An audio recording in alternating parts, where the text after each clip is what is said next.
injury lawyers.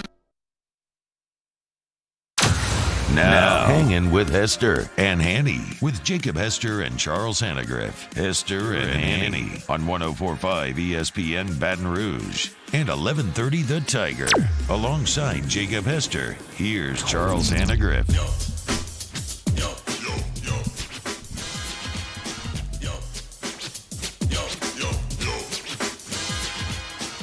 Hanging with Hester and Hanny.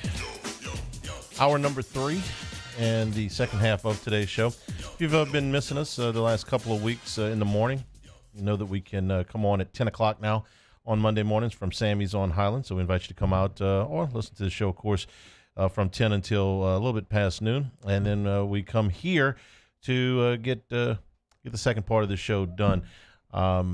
Good weekend all the way around. LSU a win. The Saints a win. High school football back playing again. All of that was good, entertaining days in both college football and the NFL. But for LSU, they went into this game, Jacob, wanting to accomplish certain things. They wanted to be able to run the football after Texas A&M had put up nearly 7 yards a carry, and they certainly got that accomplished, averaging 5 yards a carry and going up over 160 yards. John Emery with a breakout game, over 100 yards for him, and looked very good doing it. So not only wins for LSU and for the Saints, but they actually fixed some of the things that went wrong the week before. So that was important. Were they perfect? Absolutely not. But they did work on those things. And if you heard me in the first part of the show today from Sammy's, building blocks is going to be my theme for the rest of the week, especially when it comes to LSU, because they kind of started back from scratch. I think all their blocks, Hanny, you see the bully kid comes and knocks all the blocks over in the playground. Well, that's what happened to LSU, and they had to start to build those things back. Well, I thought they ran the football, and they ran it in different situations. I thought the first down calls were fantastic this week. I thought Miles Brennan took a step, right? He wasn't reluctant to throw the ball. He wasn't hesitant to step up in the pocket. He did those things. Was it perfect? Again, no. There's a couple of passes behind players, but overall, I thought Miles Brennan improved on the things that he had to improve on. He didn't leave the ball short on his deep throws. He was confident when he threw it out there to John Trey Kirkland on the trick play there. Even on that play, go back and watch that play. I would encourage every LSU fan to go back and watch that play, because you're going to be, kind of taken away from what Miles did because of the ooh and ah of a flea flicker. He moves just slightly to his right because he feels the pressure coming from his left, and he takes a shot. But he stands tall, makes enough movement to be able to get that ball off, and then it ends up being a touchdown for John Trey Kirkland. So those things were important to see from Miles Brennan. The defense played more zone. That's what we were asking. Okay, what are you going to do as a change of pace, because you just gave up an SEC record? Well, they did those things, and so it was encouraging to see some growth, because there wasn't ever going to be a lot of credit thrown playing against Vanderbilt, but they did the things they had to do to put a block up. Now you got to continue to build those blocks from Missouri. If the word a week ago for Brennan was tentative, I would say that the word this week was comfortable. Yeah. He looked very comfortable in what he was doing, and he delivered a lot of balls on target, some of which were dropped, but he looked so much more comfortable than he did a week ago against Mississippi State. They got perfect balance on first down, 18-18, pass to run. Last week, they had gotten away from that in the first half. It looked like they got off schedule a good bit. They got better in the second half, but in this game, they were pretty much perfect. So those things, great improvement on the offense. They wanted to defend the pass better. I understand that Vanderbilt's never going to be confused with the air raid, but they held Ken Seals to under 50%, 113 yards through the air. They picked him twice, and that's going to get it done. They wanted to get off the field on third down. Last week, third down was a huge problem for LSU, especially third down and long. They weren't quite as good as maybe they wanted to be, but 7 of 17 is a number that on this night you can certainly live with. Some individual performances. I thought Derek Stingley looked none the worse for having missed a week. Whatever it was that sidelined him a week ago didn't appear to have any effect on him in the secondary nor in the kick return game. I thought when Trey Palmer went out to field one that they might have pulled him for the rest of the game just as a precaution, but he went out there the next time. Thought that Cam Wire was terrific in his first start. We were concerned about that. We talked about having to help him in protections. That never really materialized. Brennan wasn't sacked in the game. Did an excellent job in the run game, I thought, as well. We saw Jaquilin Roy for the first time, and really a nice debut, I thought, from him. You can see that the big man can move a little bit. The special teams, save for one bust on a kickoff return where it looked like they expected him, I thought, to probably – I can understand how the kickoff team, gets lulled to sleep because Atkins drills everything into the end zone. You're never going to get a whole lot of credit for beating Vanderbilt. I understand where that program ranks in the hierarchy of the SEC. Okay, it's last. But there was one point in the game where they had to respond, and they did, and it was late in the first half when Vanderbilt put their only touchdown drive together. They had a long play on that play to Johnson to Cam Johnson on that drive, and then the conversion was 3rd and 8, which 3rd and goal from the 8, which you figure that's an advantage defense down, but Vandy converted on that. LSU at that point led it 14-7, and there was just about 5 minutes to go, a little under 5 minutes to go to the break, and they went down the field in 15 seconds. 2 big plays by John Emery, one in the run game, one on a little swing pass, and then deep ball to Terrace Marshall, and right there immediately. 3 plays, took about 15 seconds in clock time, I think, and they're right back up to a 2-touchdown lead. If there was any part in the game where LSU could have waffled a little bit, said, okay, we let them back in the game. We've played 25 minutes here. We're up a touchdown, and it really feels like we ought to be more than that. That was the place where they could have blinked, and it could have gotten sloppy, and they could have limped home, 24-10 or 24-14 or something like that. They didn't. They quickly extended the lead.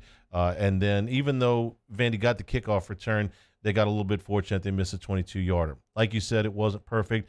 There was one coverage bust or just a man beaten, whatever you want to call it, on a wheel route down the sideline that if Vanderbilt executes it, they either score or they get very close. It's going to be a big, big play. LSU caught a break there where the ball drops incomplete. So a lot of things. I like your theme. I like building blocks. I like that they bounced back mentally. I thought that was good. Didn't come out sluggish. I thought they came out running the football, enthused and ready to go. So good win. You move on from here. A couple of the biggest positives for me after I rewatched the tape yesterday, the offensive line I thought made strides in the mental mistakes that they made. Right, it wasn't really one-on-one battles that you necessarily lost against Mississippi State. No, it was a lot of MAs. They cleaned those up. We didn't notice Cam Wire, which is a very big positive, because if you notice an offensive lineman making his first start, it's probably not a good thing. And so I thought he played really well. Got to get a little bit better, a little bit tougher in run blocking, but I still thought he played really well. And this might be the game that propels John Emery to be a star. Now, I'm not saying it is. I'm not saying he's going to get a bulk of the carries moving forward as far as a lead back. But he made his case. I think he made his case. And not only this week, because I wanted to see. So I went back again, Hanny. I don't know why I do this to myself. And I watched all of his runs against Mississippi State. And he actually ran the ball extremely tough. That's not really what we know him for. We know him to get him in space. He's an elusive back. If you just give him a swing pass, he'll make a guy miss and he'll take it 60. He ran tough. He's changed that part of his game. And if he can do that along with what we know he can do in open space, it's going to be hard for 18-3 to get carries away from John Emery. So this could be a game.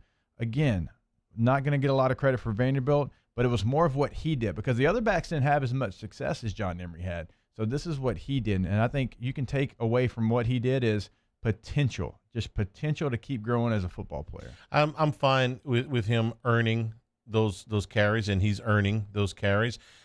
We talked about this at the beginning of the show. You've been a part of a running back rotation before. It a lot of times involves running plays that you're comfortable with that work against other teams. I think you said, the zone was your play that you were most comfortable with. We referenced, in the 2003 season how they had a running back rotation, and early in the season it was Chiron Carey, and in the middle of the season it was a little bit of Ali Broussard. At the end of the season it was Justin Vincent, and LSU's had success that way before. So they'll all continue to play. But if Emery emerges as the lead back, then he'll have earned it, and so be it. They're not going to just anoint him. He's done the job. I think regardless, you're not going to see just one guy. Like last year was a very big outliner in who LSU is. They've never, had that in the last, we could throw since 2003. They never really had just one guy. Because even when Fournette was here, guys got some time, right? Darrell Williams still got his time. And so you still had multiple running backs carrying. Last year, you had one guy. You have one guy that got a bulk of the carries and more than a bulk. And so this year, even if John Emery does become the star, which, again, man, I hope he does because we saw glimpses of it in the last 2 games, you're still going to get carries from Ty Davis Price and from Chris Curry. We're brought to you by Richards Honda, home of the warm and fuzzy feeling. A big weekend throughout college and pro football. We'll get to all of it. We'll take your questions in the Bayou Ford chat. Hanging with Hester and Hanny, 104.5 ESPN Baton Rouge. Hangin' with Hester and Hanny. Tiger Air is an independent dealer of the American Standard Heating and Air Conditioning System. As it gets a little bit cooler, it's time to get your unit serviced here as we go into the latter part of the year. Temperatures start to drop a little bit. Before you know it, it'll be time to crank up those heaters. So get your twice-a-year check from Tiger Air. The American Standard is the premier unit on the market. Energy savings immediately, and that means it's going to save you money as well. Saving money is always key, but especially in this 2020 year. And you're always going to save money with that Comfort Assurance Protection Plan we tell you about. Here's a couple of ways, right? Discounts on parts and labor for repairs. Seasonal maintenance is going to save you money. Increased equipment life is going to save you money. Lower utilities, guess what? That's going to save you money. And you also get emergency service, priority service, and you're always going to get increased comfort with that Comfort Assurance Protection Plan. Find more information. Call them at 225-754-8687. Also, tiger-air.com. In times of need, get a full list of phone numbers, websites, and other important emergency information on the Demco Stormwatch page at 1045ESPN.com.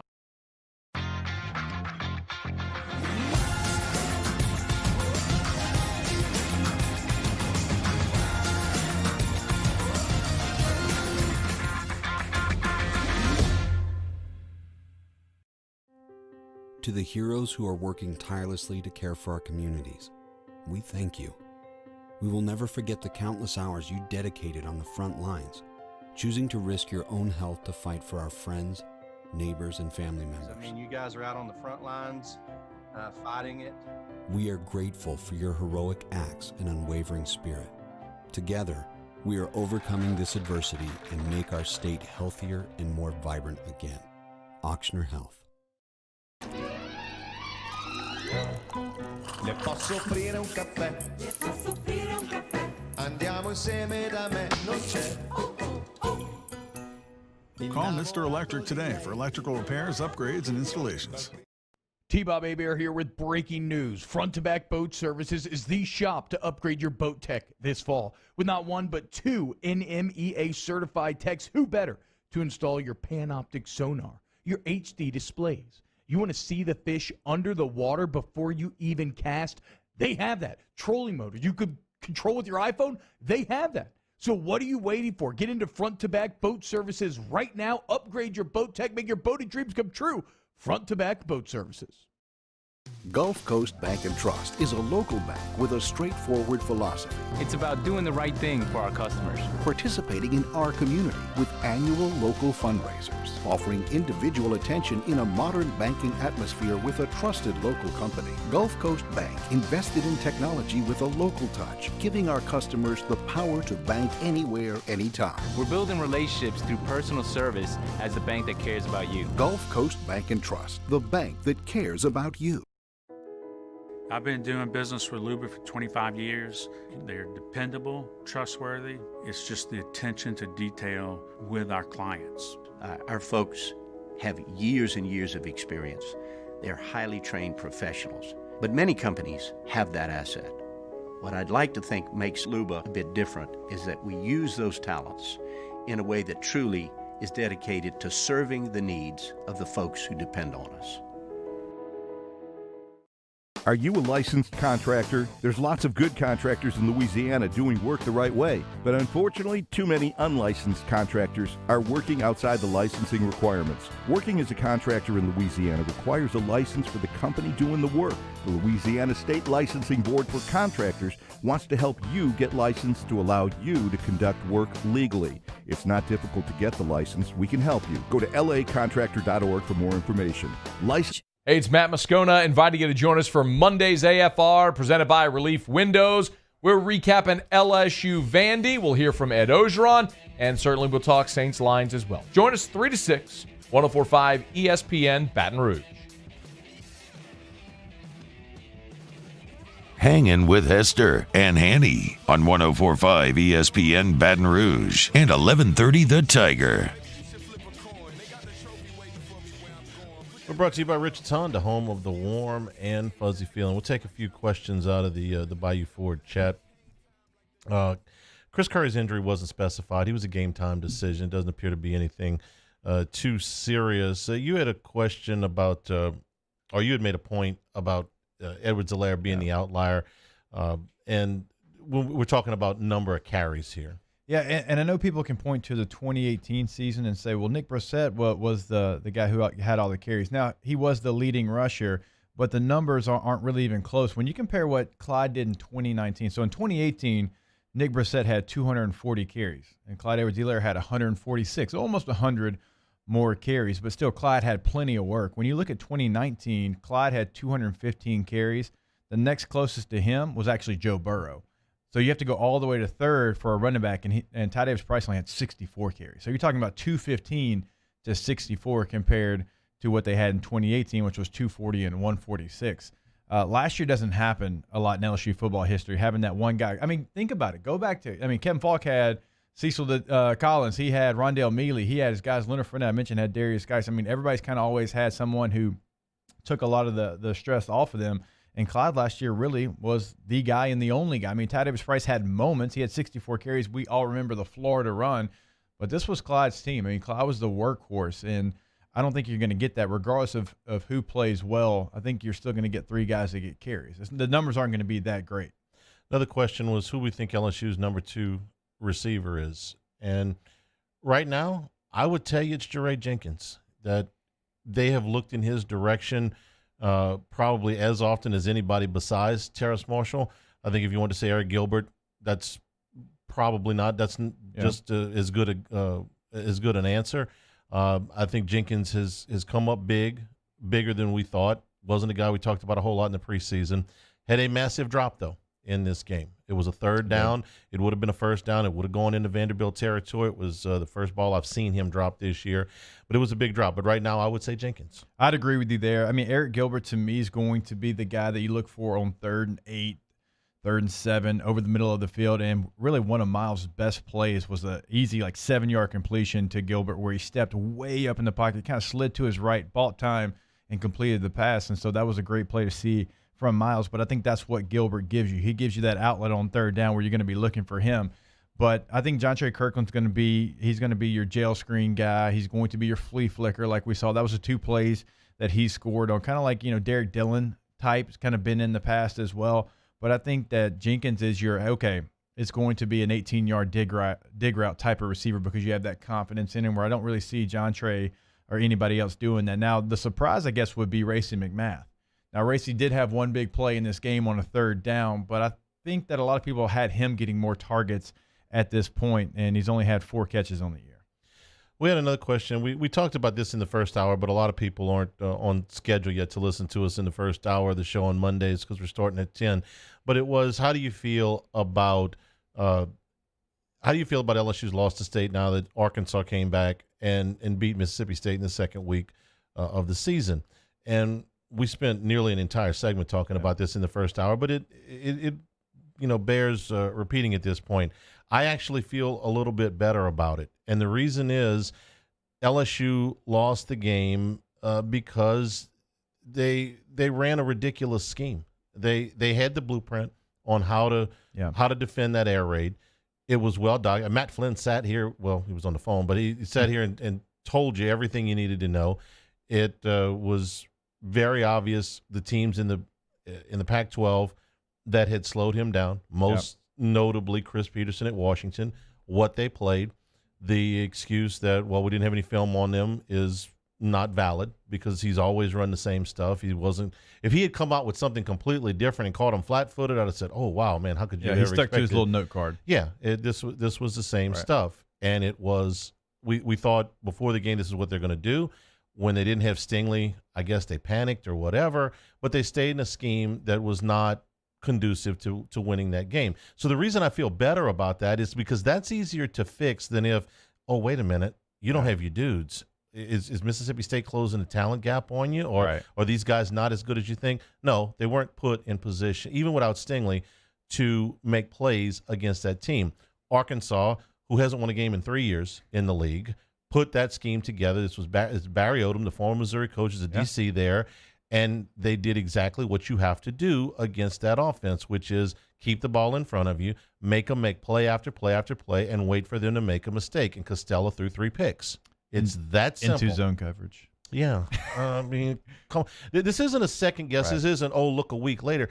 It's like, no, how did they lose? That's how they lost the game. No, we knew that and right after the game, and we know it a week later. That's what we talked about all last Monday. We talked about the adjustments that were not made. And when you saw a team adjust to it, Mississippi State struggled. Now, they still got their yards because they threw it 60 times, right? Yeah. But when you throw it 60 times and you only get a little over 300 yards, you feel pretty good as a defense. And that's what Arkansas did. And I thought Arkansas did a really nice job of keeping everything in front of them. Now, Kylan Hill didn't play in this game. Kylan Hill was the one guy that really crushed LSU. They had no answer for him. Still, though, I mean, I don't. But think in the passing game, in the passing game, yeah. And he only had 1 rush in this game. Didn't have a catch before he goes out with injury, so that would have changed it a little bit. But still, Arkansas did what they had to do as far as adjusting to what Mississippi State did against LSU. The reason I feel better about it is that's easier to fix. Right. You can go in and fix schematics a hell of a lot easier than you can fix. It's like, wait a minute. Are these guys not as good as we thought they were? Are those guys better? Are we seeing a little bit of a shift here? No. You got coached out of your headsets one day. And this happened in Bo Pelini's first tenure at LSU. Yeah. The first game that he coached against Arizona State, the defense was massive confusion. They didn't understand what he was teaching. We did this. We did this whole segment last week. We even looked up what Sam Keller was up to today. We did all of this a week ago before we even saw – we didn't need to see Arkansas beat Mississippi State to know what you have to do to defend that offense. Right. It was proven again, but it's been proven before. It's not that the offense can't succeed. It's not that they're not going to win games. You can't shut it down completely, but there is a way to defend that. And what LSU did wasn't it. I mean, you leave yourself. You leave yourself vulnerable. So, again, we talked about it. Look, in the first quarter, okay, stay with the same game plan that you have when Stingley was in the game plan. See if you can man up with him. See if your athletes can keep up with him. See if that's the answer. It wasn't, but it never changed. So that was the problem. And again, last week, the whole conversation. I mean, we were on 4 hours on Monday, and I think we spent a bulk of the time talking about that. Yeah, we did. Do you think, let's see, all the different players that caught passes in this game, and I think it was 11 that caught it. So the question is, can we expect to see 7+ players catching passes, or do you think it'll whittle down to 4 or 5 guys? No, I think this is kind of what you're going to see. Now, it's not going to be this heavy of a number, but let's go down the list real quick. Terrace Marshall, yes. John J. Kirkland, yes. Butte, yes. Gilbert, yes. Jenkins, yes. McMath, yes. And then throw in the back. That's 7 guys right there. And multiple backs could catch balls. So seven's a reasonable number. I think so. 11 is that's in a blowout. And they want to get Trey Palmer the ball. Now Corey Moore and Alex Adams had catches. I don't expect them to have a lot of catches this year, but no, they're going to go 7-8 deep. Yeah, I think so. Then you may not see somebody catch as many balls, per game. You're certainly not going to catch as many balls as Jefferson did a year ago. I mean, those 15 Terrace games. Marshall's your number 1 receiver. He caught 2 passes. Now he had 67 yards and 2 touchdowns. Yeah, they both went for touchdowns. Exactly, it's a but very good I mean, percentage. you're spreading the ball around. So some of the other things that we saw in this game that we liked, I mentioned Roy a little bit earlier. On that defensive line, all of a sudden now they were concerned going into, let's say, the last 10 days of camp. You're starting to get short of bodies. Yeah. And, what are we going to do? Well, then they got Farrell back. Farrell's giving them reps, okay? I expect Farrell to be, by the time they get to November, a real force. I mean, a guy I think he's still working himself back into shape. But you can see when he's in there, he's making plays. It just the extension of missing all that camp, he's not in the best of shape. But when he's in there, he can play. You're going to get Glenn Logan back this week, who's been out for the first 2. And now if you can add Roy, well, that's 3 guys that you didn't expect to have a week and a half ago. If you can add that to what you already have, and I think Apuaika is playing very well so far. So that becomes less of a concern than it was 10 to 12 days ago. Well, you knew you had very talented freshmen, but you didn't know how much they were going to be able to give you. And we've heard from Coach O in training camp, I mean, they were all rotating in there, but okay, when it got tight, when it got game time, were you going to run those guys out there? And I thought he had a really nice day. Now, it's never going to show up on the stat line, but I thought he pressured the quarterback from the middle of the defense, which is very important. He was pushing his guy back into the quarterback. it actually made Vandy kind of get out of the pocket there a couple of different times. And so it's a position that we were concerned about because even as well as Apu-Ika is playing, like we know his body type. We know he's going to need a breather. We know he's going to be tapping his head, asking to come out after a couple of plays. And so you need some other guys to step up. And this was a very talented freshman defensive tackle class, but talent only takes you so far. What do you do when the live bullets start flying? Well, he's actually answered. It was against Vanderbilt. We'll have to see as we get further along. I mean, you're going to play much better offensive lines, but if you can get 12 snaps from Roy a game with getting Glenn Logan back, then that's gigantic. And again, as they get more comfortable in what Pelini's asking them to do, I brought up the Arizona State game. They got that fixed. They got that fixed in a pretty big hurry. Now, the Tennessee game that year was – let's not even talk about that. An unusual set of circumstances, to say the least, with that Monday night game. But by the time they got into the middle part of that season, and certainly toward the end part of that season, that defense was humming. And that's what I expect to see here as well. Overall, Brian wants to know what kind of grade we would give the defense. In this matchup? Yeah. I would say an A-. I'd say a B just because of the opponent, but I thought there was things, again, that you needed to fix that you got fixed. I thought Stevens and Cox were fantastic. Yes. By the way, I thought they were really good. And they had a lot of plays in the first week. Now, Cox had a couple things in coverage, but I thought they were even better than they were in the first game. You've got two studs right there that can play with anybody in the country. So just because of the opponent, but still, there was things you had to do. Andre Anthony flashed. That's the guy we hadn't talked about. I thought Andre Anthony flashed a couple times as well. I'll give him an A- because I'll ding them for a couple things. There were still too many explosive plays. There were 5 explosive plays in this game. That's more than I would want. Yeah. Against a Vanderbilt, you give up 5 explosive plays against Mississippi State. The way they throw the football, okay. But against Vanderbilt, that number was a little bit too high. I'll ding them a little bit because the touchdown came on a 3rd down and goal from the 8, which is that's a down that you really should win. And they got bailed out on the wheel route, which would have been the most explosive play of the game for Vanderbilt. The rest of it I thought was pretty good. They got off the field on 3rd down. It was like to see that number improve a little bit, but not bad. They held the passing game in check. I thought, and your runs were for under 4 yards a carry, about 3.5 yards a carry. I can live with that all day. So I did, before we take this break, I did want to point out something you talked about in the 2005 season, kind of comparing Bo Pelini. He did give up 31 to Arizona State. He gives up 30 in an overtime game to Tennessee.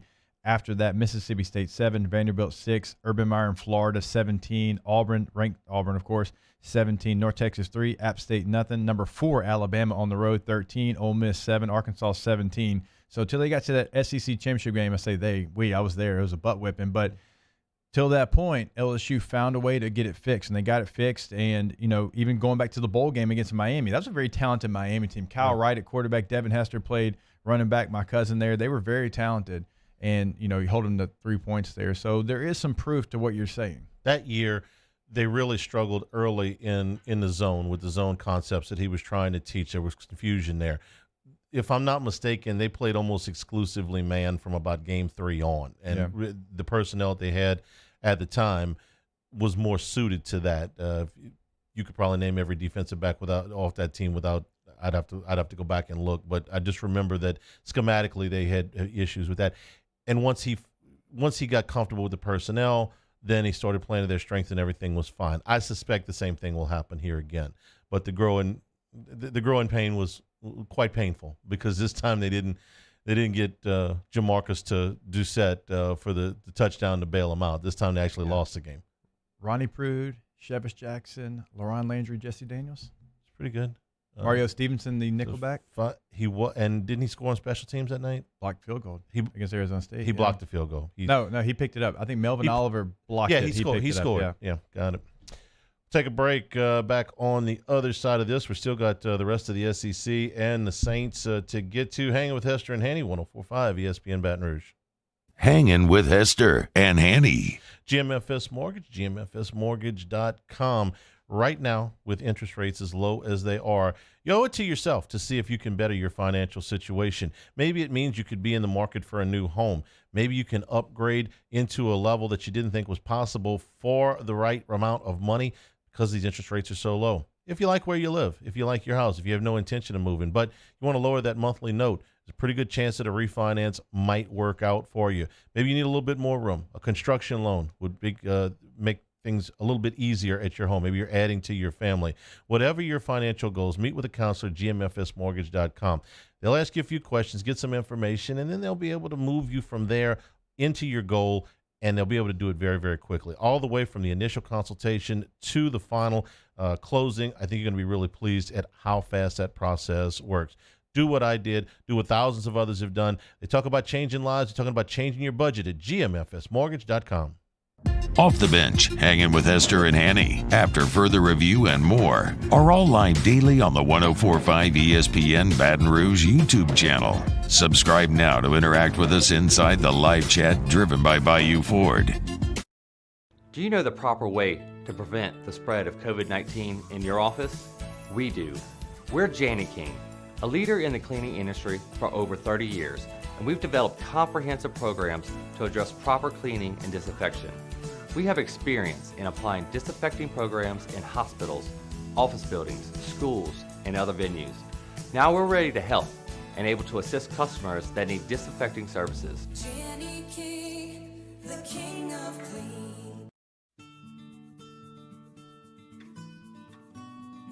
This is a house call. This is a follow-up appointment. This is a diabetes checkup. This isn't just more convenient care, it's more advanced care. This is innovating healthcare at Louisiana's #1 hospital, Ochsner. Gulf Coast Office Products is a nationally recognized Savin office equipment dealer based right here in Louisiana. Over 100 employees strong, Gulf Coast has the boots on the ground to support all vertical markets from education, engineering, legal, and finance. With the latest in office technology from desktop to production segment units, Gulf Coast and Savin have the perfect fit for you. Call 225-756-2644. That's 756-2644 for Gulf Coast Office Products. ServiceMaster Elite create clean, disinfected work environments. As a local business, we take pride in serving the New Orleans and Baton Rouge areas. Our cleaning protocols follow CDC and OSHA standards for healthcare settings, offices, senior living, restaurants, and industrial plants. Contact ServiceMaster Elite to get your operation ready for reopening with germ disinfection cleaning. ServiceMaster Elite, the trusted choice in professional cleaning since 1996. Gulf Coast Bank and Trust is a local bank with a straightforward philosophy. It's about doing the right thing for our customers. Participating in our community with annual local fundraisers, offering individual attention in a modern banking atmosphere with a trusted local company. Gulf Coast Bank invested in technology with a local touch, giving our customers the power to bank anywhere, anytime. We're building relationships through personal service as a bank that cares about you. Gulf Coast Bank and Trust, the bank that cares about you. At All-Star Toyota, you get it all. If you're in the market for an all-new Toyota vehicle, come see our friendly and knowledgeable sales team at All-Star Toyota. Located in Baton Rouge at the corner of Airline and Goodwood, we've been serving our community since 2005 by offering a large selection of new Toyota cars, trucks, and SUVs. Get behind the wheel of your dream car and take a test drive at All-Star Toyota today. Coming up on Tuesdays Off the Bench, LSU head coach Ed Ogeron, Coach Derek Stingley Sr., Saints writer Nick Underhill, and Barstool Sports' Brandon Walker all stop by for a massive day of football and a brand new OTB mailbag. Off the Bench, 104.5 ESPN.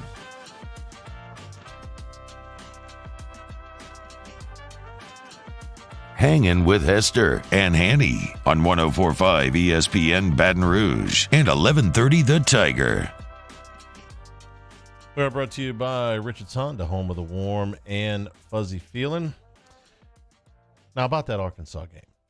I do believe you laughed at me last week when I gave just openly laughed. Just belly laughed, actually. Just a really kind of an innocuous stat. I just thought I'd throw it out there that when a team has won a game outright is better than a 2-touchdown favorite. They were 1-6 heads up the next week.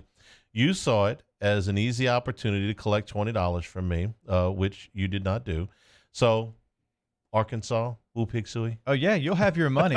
Okay. You will have your You money, want to and you Venmo it to deserve me, it. or you know? Nah, see, I President know, Jackson. I know you haven't been in locker rooms in a long time. Okay. There's going to be a very unique way that you get your $20. If you give me pennies, I mean, I'm going to talk bad about you. You can okay? talk bad about me. I'm gonna I talk don't know very if you've bad seen Hard Knocks in the last couple of years. If you win a bet, you never said that there has to be a certain way that I give you your money. I think President Jackson needs to make an appearance. No, I mean at least 20 Washingtons. It's not going to be just one bill. Don't worry about that. But here's one thing that stood out to me, and this is just the way my mind works. Okay, when LSU's had its two last shocking losses, because Mississippi State's an SEC foe, but it was a shocking loss, especially the way it happened. Troy and Mississippi State. Well, Troy, after they beat LSU, they read their press clippings for a week, actually a week plus, because they didn't play till the next Wednesday. They lost to South Alabama. I remember that game, yeah. Mississippi State, what does their head coach do, which you can't do? He puts out a video on Twitter with literal band members in a wagon, a pirate wagon, as he was calling it the bandwagon, and said, jump on the bandwagon. What'd they do? Well, they heard how great they were for a week, and they went out there and they laid an egg. You're right. I do at least understand a little bit of what Leach was trying to do. I do, and that's his style. But it's a bad. But he's in Starkville. Yeah, Okay, yeah. he can't go toe to toe with Alabama and Auburn and LSU and A&M and resources and history and things like that. He's got to try something, and you want to capitalize on that win as much as you can. Did it bite him in the butt? Yeah, it absolutely did. And it might have even been something they did before LSU, right? And their first big win, they were going to roll that out there. The first offensive explosion, they were going to roll it out there. But it's a great stat that you have, and it's very true. When you go out there and you beat that juggernaut, and all of a sudden everybody's like, okay, I'm going to pay attention to you all week long, and they do that, well, you see what happens. And Leach after the game says, we thought LSU would play us a little bit looser. I think Barry Odom was listening, or he probably had already probably already knew what he wanted to do. I told you this last week, man. I think I said it in the first part of the show. I talked to Sam Pittman last week on Sirius, and he was in a great mood. It was confident, and he talked about Barry Odom and his plan to stop Mike Leach, and almost like we saw what they did in Baton Rouge. Right.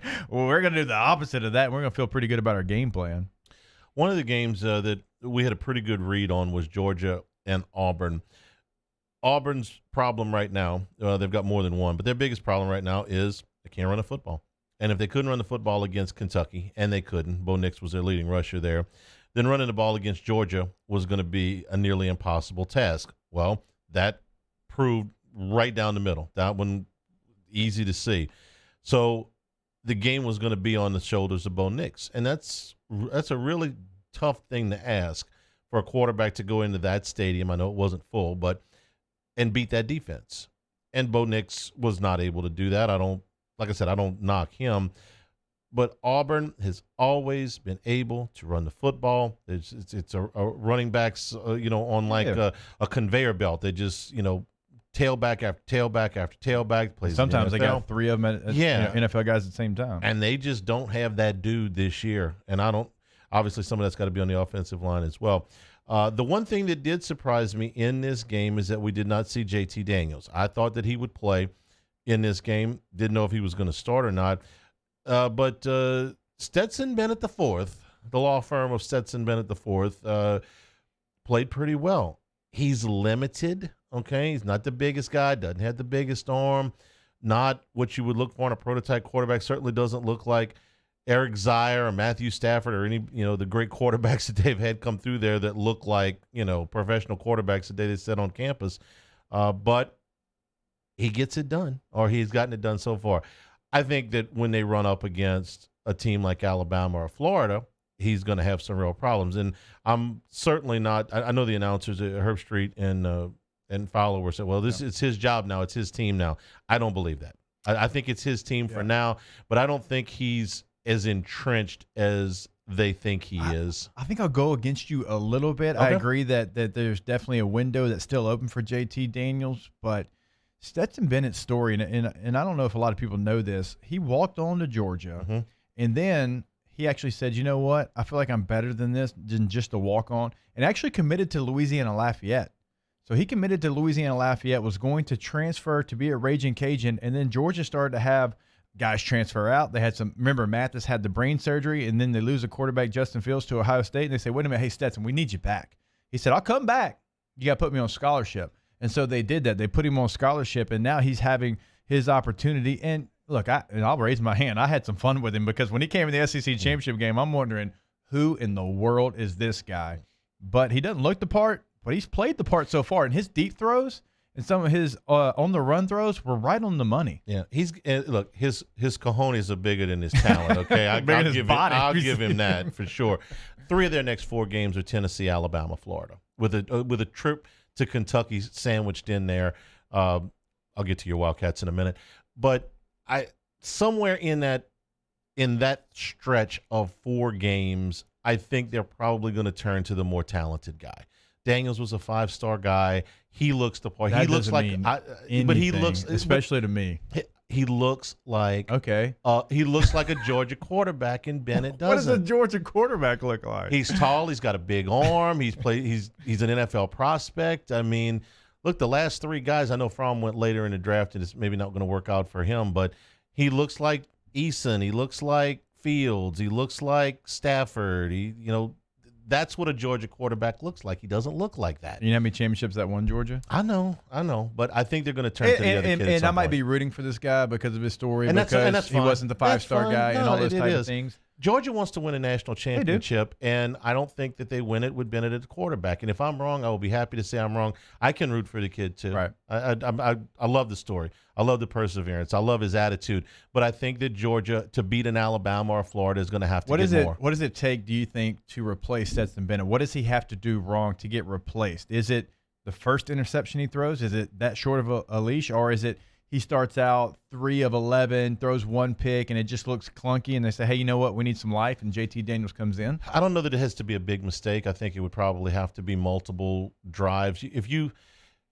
Alabama is going to put so much pressure on you because they score so easily. Even against that defense, Alabama's going to put you can't beat Alabama in a 17-14 game, okay?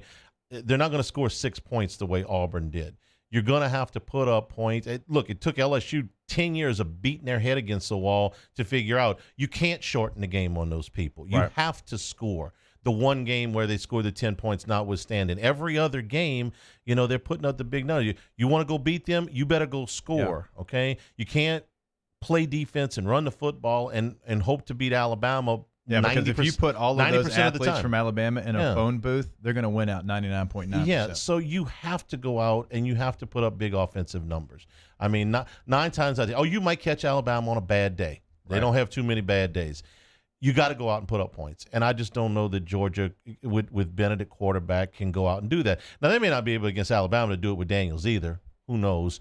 But they're going to have to get more out of that position if they want to beat the really elite teams.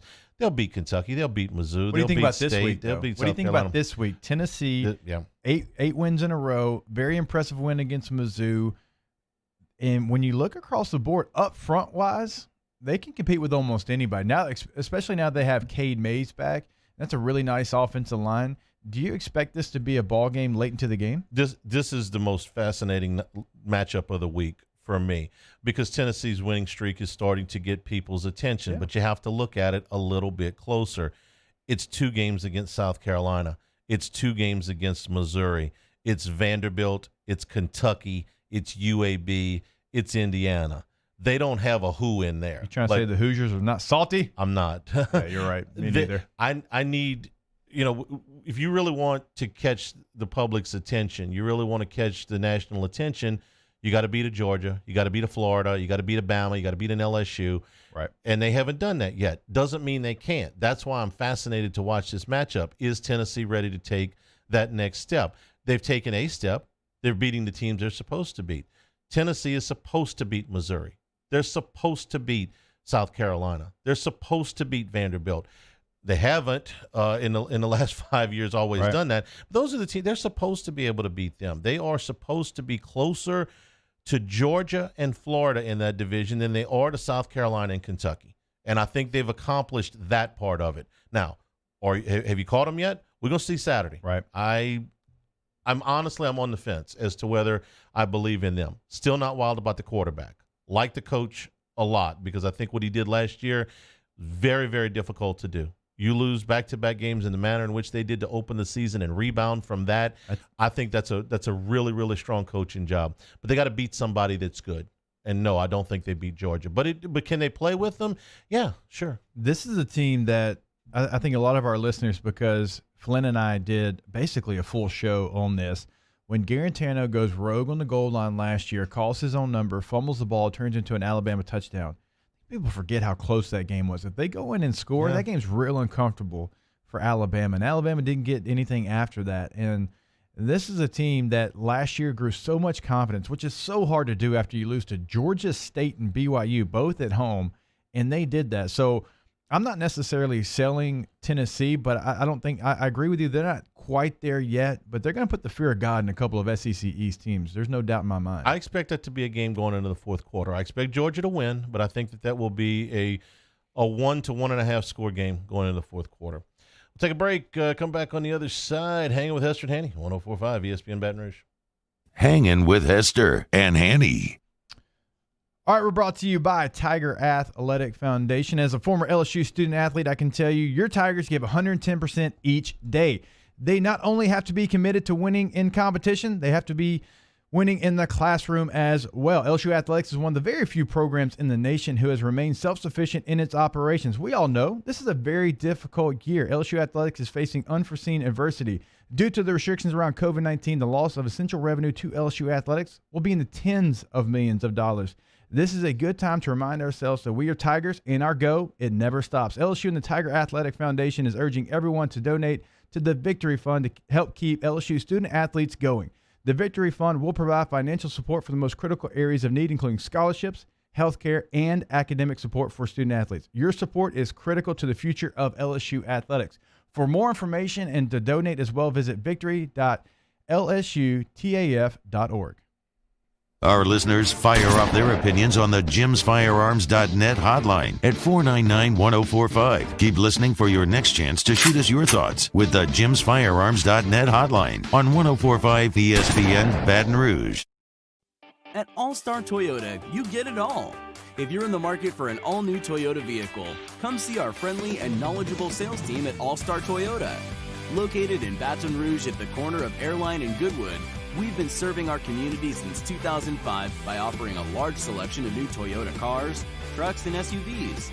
Get behind the wheel of your dream car and take a test drive at All-Star Toyota today. This isn't just another day. It's so much more. Kelly's life was put on hold when her auctioneer primary care doctor discovered a rare blood disorder. Her doctor connected her to an auctioneer care team of cancer, heart, and kidney specialists. With multiple primary care locations around Baton Rouge, same-day appointments, and online scheduling, we're relentless about keeping you healthy. Auctioneer Baton Rouge, innovating healthcare for Kelly. When you want the best of Louisiana, you don't go to a superstore. We know what we like, and we like it local. Same goes for banking. As one of Louisiana's largest local banks, we offer homegrown services crafted around you. Gulf Coast Bank, the bank that cares about you. This is it, what smart customers wait for all year. The Richards Honda Trade-In, Trade-Up event. Right now, get more money for your trade and a great price on something new. That's a win-win. Only at richardshonda.com. The smart choice. To all of our heroes working on the front lines of this COVID-19 pandemic, your bravery and selflessness represent the very best of us, and we want to say thank you. I'm asking everyone around the state to join me in celebrating the heroism of our healthcare professionals on the 19th of every month at 1900 hours, that's 7 p.m. Write a note of appreciation, make plans to donate to charitable organizations, or say a prayer. To learn more, visit 19thanks.org. Thank you, and God bless. T-Bob Hebert here with breaking news. Front to Back Boat Services is the shop to upgrade your boat tech this fall. With not one but two NMEA certified techs, who better to install your Panoptic sonar, your HD displays. You want to see the fish under the water before you even cast? They have that. Trolling motor you could control with your iPhone? They have that. So what are you waiting for? Get into Front to Back Boat Services right now. Upgrade your boat tech. Make your boating dreams come true. Front to Back Boat Services. I'm Jay Ducote. I grew up learning how to cook at LSU tailgate parties and right in my own backyard. And I created JD's Louisiana products to bring that Louisiana flavor to you at home for your backyard cookout. JD's Louisiana barbecue sauce, Louisiana molasses mustard, spicy and sweet barbecue rub, and more are available at your local supermarkets or by logging on to jdacody.com/shop. Put in promo code CST for 25% off at checkout. Hey, it's Matt Moscona inviting you to join us for Monday's AFR presented by Relief Windows. We're recapping LSU Vandy. We'll hear from Ed Ogeron, and certainly we'll talk Saints Lions as well. Join us 3 to 6, 104.5 ESPN Baton Rouge. Hangin' with Hester and Hanny on 104.5 ESPN Baton Rouge and 1130 The Tiger. We're brought to you by Richards Honda, home of the warm and fuzzy feeling after a big SEC and NFL week. Doubleheader Monday Night Football tonight. They have rescheduled Chiefs and Patriots for 6 o'clock tonight, and then they've moved the other game back a half an hour, so you will have some separation. Falcons and Packers at about 10 minutes to 8. South Carolina and Florida this past weekend, Gators ended up winning the game by 2 touchdowns. Kyle Trask had another big day. So a couple of takeaways from this game for me. Number one, if I had a Heisman vote right now after 2 weeks of the season, I guess 4 weeks of the season if you want to count the other stuff, my vote would go to Kyle Trask. He's off to a tremendous start. He's got 10 touchdown passes in 2 games. Second thing is that Florida's defense is vulnerable. South Carolina only had 330 yards of total offense, but they must have had – I got to go check out one of the South Carolina scribes to see how many drops they actually graded in this game, because I want to say it was probably 8, somewhere in that area. So if they catch 3/4 of those balls or 2/3 of those balls, then you're talking about over 400 yards of total offense for South Carolina in this game. So the offense looks great. Kyle Pitts is just ridiculous. One of the best tight ends that I've seen in the last decade in the SEC. The defense is vulnerable. And the third thing is that South Carolina, though they are 0-2, scrappy bunch. You know, Will's got them playing harder. The quarterback is better, Colin Hill, than I think that they've had at that position the last couple of years. I see why. More steady, for sure. Yeah. I'm not going to mess up. I understand now why he beat out Helinski.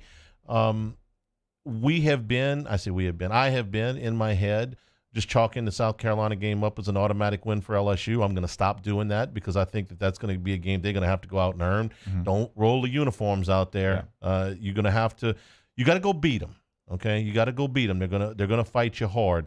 But if they don't drop 8 to 10 balls in that game on Saturday, they're going to be within one score with 2 minutes to go. Hell, if they only catch one more, the last pass that they dropped was a touchdown pass. It makes it 38-31 with about 2 minutes and change to go. So, interesting ball game. Florida's for real. That offense, they can go out and beat anybody. Defense has got some holes. When I look at Florida, I've got a couple of questions. Okay, are you going to commit to the run enough for it to be effective? Dameon Pierce had 5.7 yards a carry, but he only ran it 9 times. Kyle Trask was their next leading rusher with 6 carries. Are you going to be balanced enough? That's going to be a question when they play teams that have the same talent level that they have, because they've obviously been more talented than their first couple of opponents. But when you go back and you mentioned South Carolina dropping passes, Shot Smith had 12 catches. He should have had about 16 or 17. Mm-hmm. Very talented receiver, but he did not come up with the plays when he had to. Now, Florida kind of changed who they were as far as they try to keep receivers in front of them, because Shot Smith had 12 catches, but it only amounted to 85 yards. So they were allowing the players to catch it and then try to make a play. I wonder if they keep that same philosophy again when they play a team as talented as they are, considering they do have some guys, that can make them miss. And if you try to keep everything in front of you, will that game plan work out for you? So they've got some things they have to figure out defensively. But I agree with you on Kyle Trask.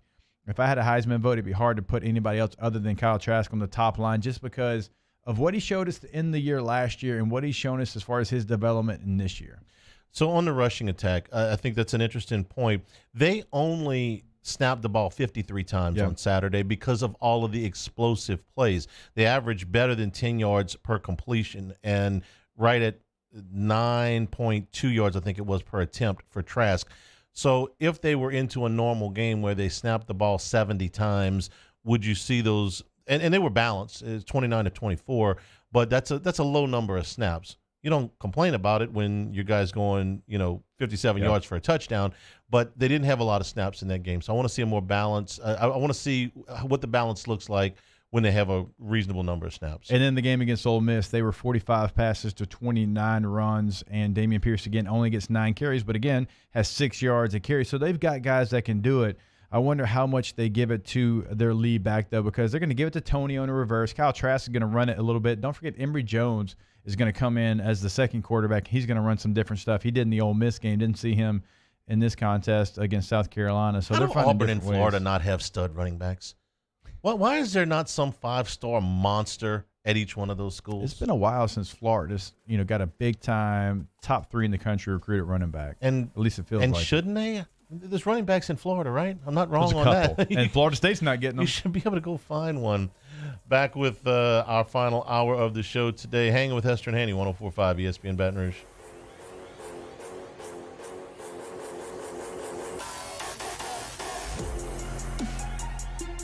Hangin' with Hester and Hanny. Louisiana one call 811. As the weather cools off, and you might want to be working on your property a little bit, making some additions, making some improvements, adding some landscaping, adding some fencing. Maybe you're finally putting in that swimming pool to get it ready for next summer. If you're going to dig, you have to call 811. So you don't hit any of the lines that are buried on your property that you aren't aware of. If you do hit one, it's going to cause problems for you. It's going to cause problems for your neighbors, and it's a very easy phone call to make to avoid those problems. It's extremely easy. But for some reason, if you can't make that call, go to Louisiana811.com. Go to locate request right there in the top right corner. You can actually submit the ticket there. You can search for your ticket to kind of get an update on what it is exactly. So they're going to make it extremely easy for you. You can call, you can go online, and they're going to make it easy once they come out to your house because they're going to mark exactly where you can dig. It's the easiest process. And, oh, yeah, by the way, as you know, it is the law. Call 811 before you dig. I've been doing business with Luba for 25 years. They're dependable, trustworthy. It's just the attention to detail with our clients. Our folks have years and years of experience. They're highly trained professionals, but many companies have that asset. What I'd like to think makes Luba a bit different is that we use those talents in a way that truly is dedicated to serving the needs of the folks who depend on us. Are you a licensed contractor? There's lots of good contractors in Louisiana doing work the right way, but unfortunately, too many unlicensed contractors are working outside the licensing requirements. Working as a contractor in Louisiana requires a license for the company doing the work. The Louisiana State Licensing Board for Contractors wants to help you get licensed to allow you to conduct work legally. It's not difficult to get the license. We can help you. Go to lacontractor.org for more information. Licensed contractors, it's the law. This is a house call. This is a follow-up appointment. This is a diabetes checkup. This isn't just more convenient care, it's more advanced care. This is innovating healthcare at Louisiana's #1 hospital, Auctioner. Gulf Coast Office Products is a nationally recognized Savin office equipment dealer based right here in Louisiana. Over 100 employees strong, Gulf Coast has the boots on the ground to support all vertical markets from education, engineering, legal, and finance. With the latest in office technology from desktop to production segment units, Gulf Coast and Savin have the perfect fit for you. Call 225-756-2644. That's 756-2644 for Gulf Coast Office Products. At All-Star Toyota, you get it all.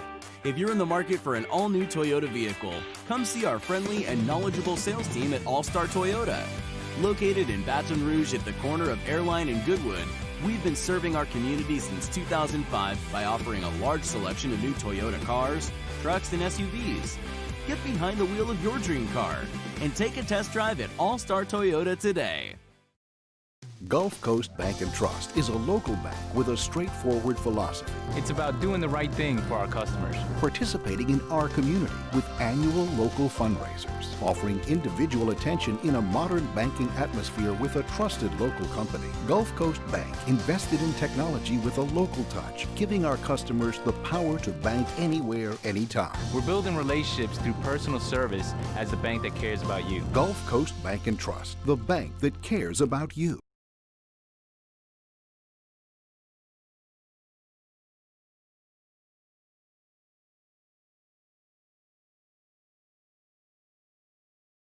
Callahan Injury Lawyers. This is SportsCenter.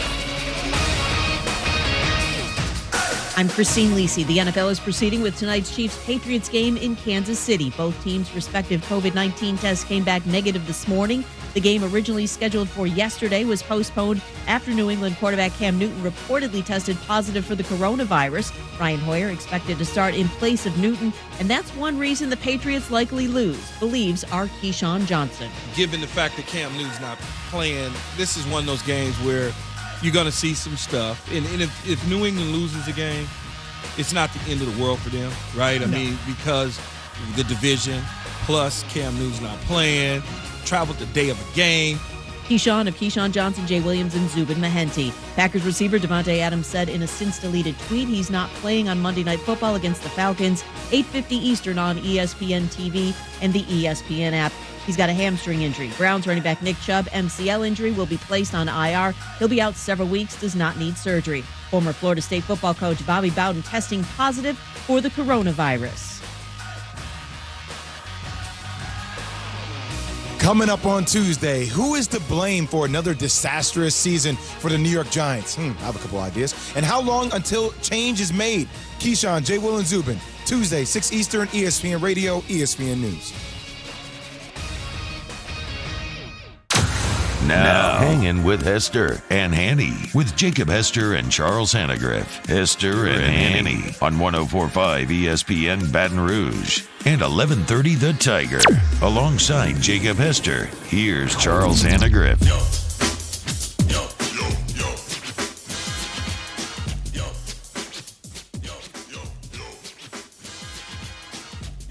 Final hour, Hanging with Hester and Hanny, 104.5 ESPN Baton Rouge. Cade Wazan, running point, audio producer today. Video producer is Paul O'Neill. Playboy Marty is nowhere to be found. He either had a really good weekend betting or he had a really bad one, because typically he's here on Mondays. Yeah, he misses Mondays and Fridays, so he's like, Captain Long Weekend usually.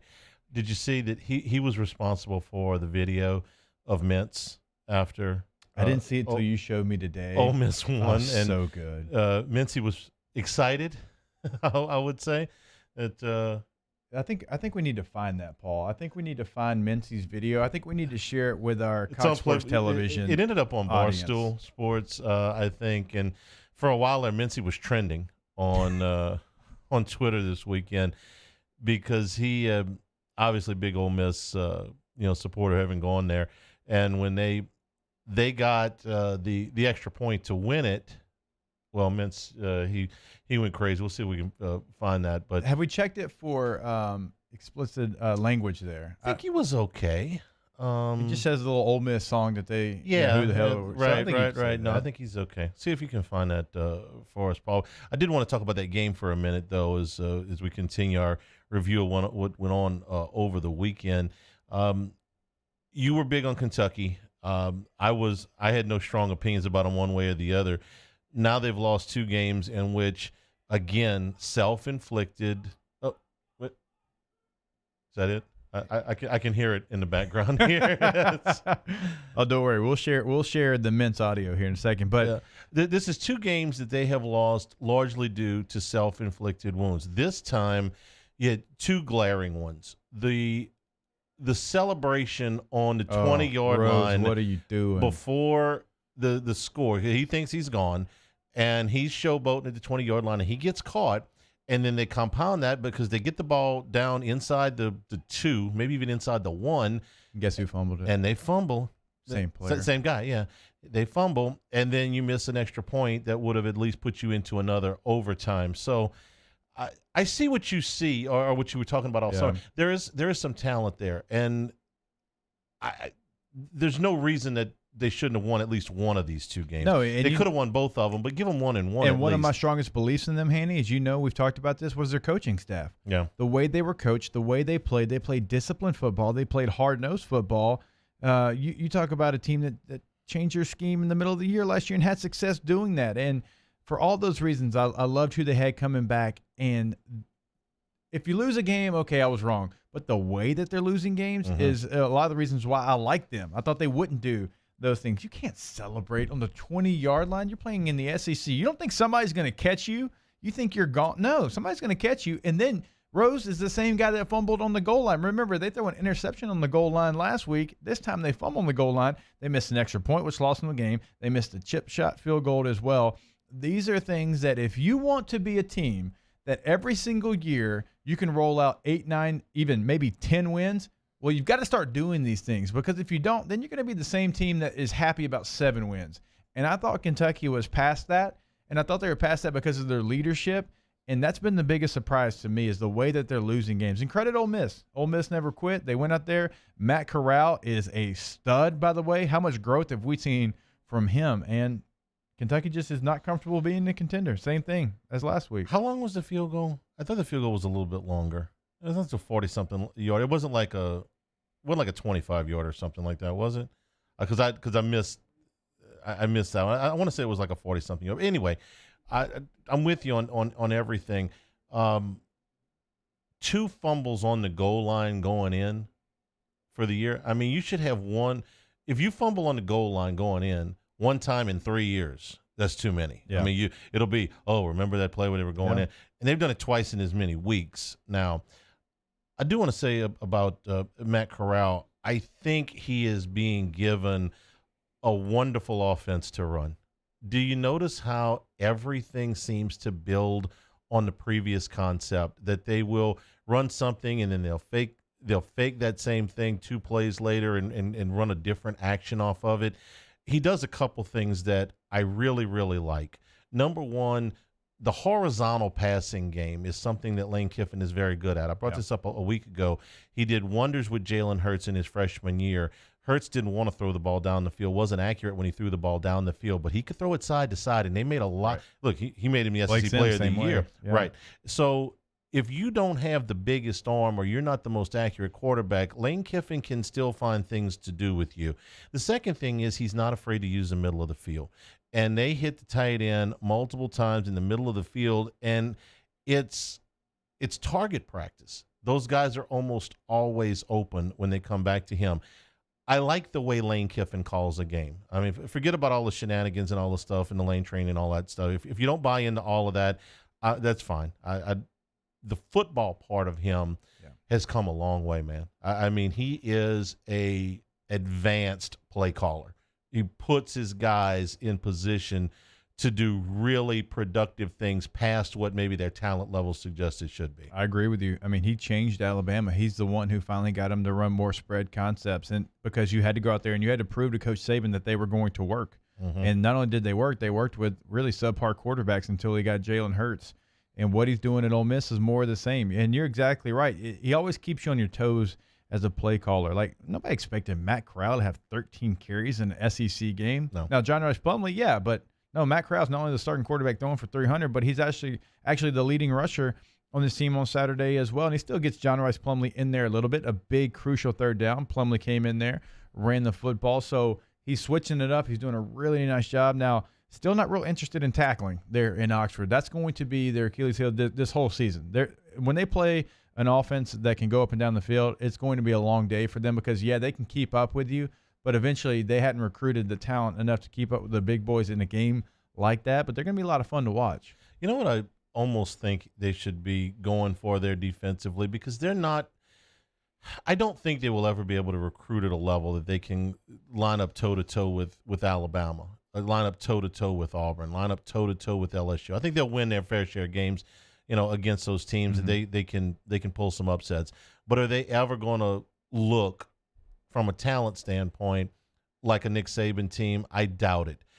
So I'd almost say to you, I don't want to say gimmick defense, but I want to say attacking defense. I want to say a defense like the New Orleans Saints had in their Super Bowl season, a defense that would give up yards, would give up points, would give up some big plays, but would make up for it because they would cause enough turnovers. Give me extra possessions. Yeah. If I'm Lane Kiffin and I get extra possessions, and I can find a way to beat you. I can't put a defense out on the field that's going to be a top 5 defense nationally. I can't recruit to that. I can't get to that level.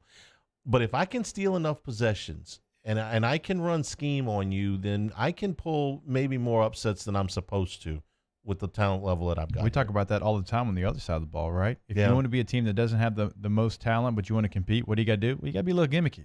You got to do things like Mike Leach does. You got to do things like they did at Boise State under Chris Peterson there for a while, where they were coming up with Statue of Liberty to win the Orange Bowl against Oklahoma. Well, you had to do some of those things. Well, you can do the same thing on defense.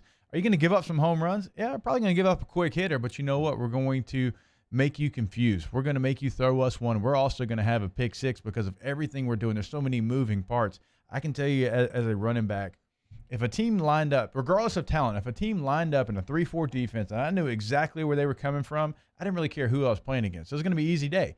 Now, if you had a team like the Ravens and the Steelers that were moving around, you didn't know where they were coming from, that was going to cause problems. And even a team lesser talent, the Green Bay Packers, who didn't have the defensive talent, when they had 7 guys standing up, walking around, now we catch them for a big hitter, but man, they were tough because then it changes your game plan, Hanny. Then as an offensive line and as a quarterback, you have to say going into the game, okay, well, Clay Matthews is down, Julius Peppers is down, these 3 guys are down, and we'll have to go off that. So then you have to remember everybody who's automatically down, and then you got to declare the mic yourself as a running back, and you're like, all right, there's the 5 down. They got the quarterback's going to throw off the mic linebacker. I've got everybody else. Let me count jersey numbers here. Set Hut, wait, what? You know, it's that situation. Yeah. And so if you move around and you create something that confuses me, or not even confuses me, makes me think an extra tick in a game, that can be the difference. I should probably save this next one for SEC True or False tomorrow, but I'll go ahead and burn my one question today. At 14-14, you thought Texas A&M had a chance. True or false? Oh, false. There was never. I knew your answer, but I wanted to give you a chance to say it. There was never a moment in that game. It didn't matter what Texas A&M did. They were always going to lose that game. They could not cover Alabama. They could not do. Offensively, they got a nice play from the back there. He goes up the sideline, scores a touchdown. They get the turnover there on a batted ball that leads to an easy score, and then it was like, oh yeah. That's cute that y'all thought y'all were in this game. Let's go ahead and pull away from you. And, yeah, Alabama looked like the robot that we know them to be. But it's just like I'm talking myself red in the face. It's the same thing from Texas A&M. What I saw in that game was a pretty drastic talent gap between Alabama and A&M. You say, oh, well, Alabama's got more talent than everybody. They do. No question there. But when Alabama was running that 8-game win streak off against LSU, there were games that they won and LSU lost where you looked at it and you say, you know what, pound for pound, LSU's right there. In 12, they lost a game, but talent for talent, they were right there. In 14, saved a quarterback maybe. Pound for pound, LSU was right there. They played with them. They lost a game. They were at a tremendous schematic disadvantage in almost all of those games. But save for maybe one of those games, I didn't feel like there was this gigantic talent gap between the teams. I feel like there's a gigantic talent gap between A&M and Alabama, and I bring it up because this is year 3 for Jimbo. He's got 3 recruiting classes. There's now more of his guys than the guys that were left over, and it should be better than this. They're paying top dollar. What they're getting is a more expensive version of Kevin Sumlin. We're in the 3rd year of the Jimbo Fisher regime. He's 2 games over 500 in the SEC. Over 6 years, Kevin Sumlin was 2 games over 500 in the SEC. They're paying for a championship level, and they're getting Kevin Sumlin at a much greater price. That's what I see so far. I don't see an upgraded talent level on that team. And let me go my weekly all-in against Texas A&M here. Okay. We know the stat of how long it's been since they've won a national championship. Am I going to hear about Elvis in a second? No, almost 100 years. I'll just put it that way. It's almost 100 years. It's 90 plus, whatever. okay, they've had that oil money for a long time. They've had the facilities for a long time. I went to a Nike camp in College Station in 2001. They had great facilities then. They still have great facilities. Texas is not Texas like it can be, okay? Well, so you have a recruiting advantage. Even TCU. TCU's had some really good years. Well, TCU's not who they've been. Texas Tech surely isn't who they've been before, right? Even Baylor, okay, whatever. So my point is you should be dominating the state of Texas because you're in the SEC. You're getting all the views. You're getting all the eyeballs. Okay, well, you're not doing that. So what's to tell me it's going to ever be better? What's to tell me that all those resources and everything that they have, and if Texas or any other school in the state of Texas decides to show up and play better football and recruit better, well, it's going to be even more of a challenge. You're not coming into Louisiana right now and stealing somebody that LSU wants. Will you get a Louisiana kid that's a little bit under the radar? Yeah, you can do that. But if you're going head-to-head, LSU's going to win those battles right now. So for me, when I look at this, you just spent $75 million on a head coach. You've done this, that, and the other, and it's still the same. So what is it that's going to make me ever believe that you're doing anything different than you've done the last 90 years until you go out there and do it? By the way, they haven't won a conference championship in 25 years. So it's been a while since they've done that as well. I guess what I was waiting for, Jimbo put up top 5 recruiting classes, or top 6 recruiting class. I think they were number 6 in 19. They were number 6 in 20, okay? I expected the talent level to be greater now.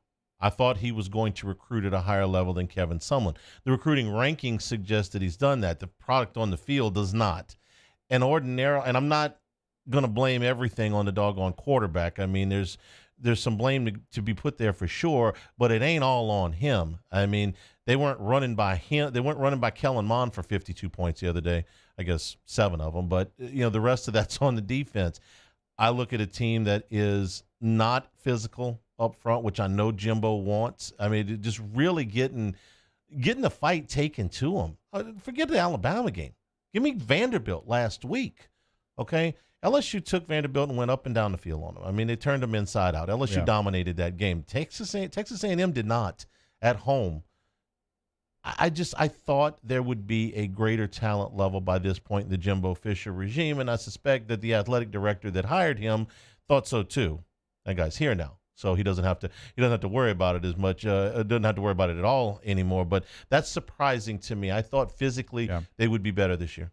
State of Texas recruiting rankings. Top player, Alabama, followed by Oklahoma, Ohio State, Texas, Alabama, Texas, Oklahoma, LSU, Alabama. You got to get all the way down to 13 in the state of Texas before you see a Texas A&M commit. They're in the teens right now. Or 17. 17 for next year. They're behind Florida State where Jimbo left because of resources. Ooh. Okay? So that's a good stat. So or a bad stat. I think we all assumed that and they have. There's been classes where they've gone out there and they've got really good players. Now it becomes the 19 player and development. 20 classes were top classes. They were, but now I think after a while it's like, okay, you sold me this bill of goods and it ain't worth the crap. We're not coming to Texas A&M anymore. And it'd be one thing if LSU was coming to get. LSU does a great job in Texas. Texas is kind of winning some of these battles. You're allowing Alabama to come into the state of Texas now, so you're not doing great in that department. That's only going to make it worse for you. Where are you going to get players from? UT's got their own problems. Yeah, they do. By the way, Hanging with Hester and Hanny, 104.5 ESPN Baton Rouge.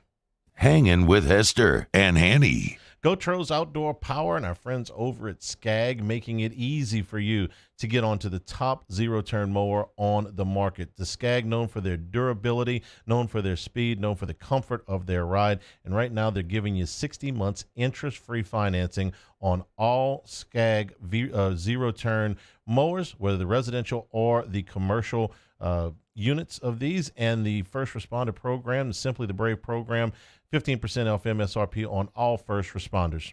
As you all know, there is 2 locations locally, Airline and Industrialplex in Baton Rouge, Airline at 74 in Gonzales. We would encourage you to go check out all the Skags over in the showroom. But also, if you're listening to us across the state of Louisiana or watching us on CSD, GoTrosOutdoorPower.com is a website that you can really find exactly what you want. And once you do, well, you make that call. And if you're in the state of Louisiana, they can deliver that Skag to you for free. Just another great service you're going to get over at GoTros Outdoor Power. That's GoTros. We make it easy. We opened up the playbook and expanded our coverage. Listen daily in high definition on 98.1 HD2. We are 104.5 ESPN Baton Rouge. Oh, hey, what's up? It's Big D and Bubba, 100.7 The Tiger Morning Show. We'd love for you to join us every weekday, 4 a.m. till 9 a.m. Yeah, everything you want in a show. Country music. We got laughs. We got celebrity in-studio guests. We just need you. Join us every weekday morning, 4 a.m. to 9 a.m., right where it all started. That's right. Louisiana's country station, 100.7 The Tiger. ServiceMaster Elite create clean, disinfected work environments. As a local business, we take pride in serving the New Orleans and Baton Rouge areas. Our cleaning protocols follow CDC and OSHA standards for healthcare settings, offices, senior living, restaurants, and industrial plants. Contact ServiceMaster Elite to get your operation ready for reopening with germ disinfection cleaning. ServiceMaster Elite, the trusted choice in professional cleaning since 1996. This isn't just another day. It's so much more. Kelly's life was put on hold when her auctioneer primary care doctor discovered a rare blood disorder. Her doctor connected her to an auctioneer care team of cancer, heart, and kidney specialists. With multiple primary care locations around Baton Rouge, same-day appointments, and online scheduling, we're relentless about keeping you healthy. Auctioneer Baton Rouge, innovating healthcare for Kelly. To all of our heroes working on the front lines of this COVID-19 pandemic, your bravery and selflessness represent the very best of us, and we want to say thank you. I'm asking everyone around the state to join me in celebrating the heroism of our healthcare professionals on the 19th of every month at 1900 hours, that's 7 p.m. Write a note of appreciation, make plans to donate to charitable organizations, or say a prayer. To learn more, visit 19thanks.org. Thank you, and God bless. T-Bob Hebert here with breaking news. Front to Back Boat Services is the shop to upgrade your boat tech this fall. With not one but two NMEA certified techs, who better to install your Panoptic sonar, your HD displays. You want to see the fish under the water before you even cast? They have that. Trolling motor you could control with your iPhone? They have that. So what are you waiting for? Get into Front to Back Boat Services right now. Upgrade your boat tech. Make your boating dreams come true. Front to Back Boat Services. Here at the Big Squeezy, we continue to serve the Baton Rouge and Southeast Louisiana areas during these troubling times. We are dedicated to providing you healthy food items to help you live your best life. From our cold-pressed juices to our delicious smoothies, let the Big Squeezy keep you going. Stay active, stay happy, and let us help you stay healthy. Visit us at our locations and also inside of Alexander's and Mathern's grocery stores or online. Join us for a special edition of Jimmy Ott's Game Time. We're live from the Camp Restaurant in Natchez, Mississippi, beginning at 6 p.m. Tune into Game Time, presented by visitnatchez.org on 104.5 ESPN Baton Rouge. Tell them that's what we ready for. Tell them that's what we ready for. Bringing that to competitors. Do we see the confetti fall? Be ready for. Tell them that's what we ready for. Tell them that's Hangin with Hester and Hanny on 104.5 ESPN Baton Rouge and 1130 The Tiger. Brought to you by Richards Honda, home of the warm and fuzzy feeling. Want a beer? A beer? Yeah. Right now? No. At Tiger Stadium this Saturday. No, I'm kind of working the game. Oh, okay. So you what about other me people? Twice. What about other people? Well, you didn't ask about other people. You asked, do you want a beer? Okay. I was just kind of helping you out on a little segue there. Just say you could. Disappointed. Didn't work? Okay. You got this one by yourself. All right. They're allowing beer at Tiger Stadium this weekend. And the CDC checks at the gate are not going to be necessary. Is that what you're Brody reading? Miller was reporting that on Twitter, and I actually thought they did a really nice job of getting people in the gate against Mississippi State. There was no long lines, but this is going to speed that up even more. And if we talk to LSU, if they're allowed to do more, they want to do it. That's why they were last to announce what they were going to do attendance-wise, because they wanted to get every piece of information and leeway that they could. And I think if everything continues the way it is, I think you're going to get up to like 35% before the season's over. Did you see the crowd shots of Georgia Auburn? Did it look like 25% to you?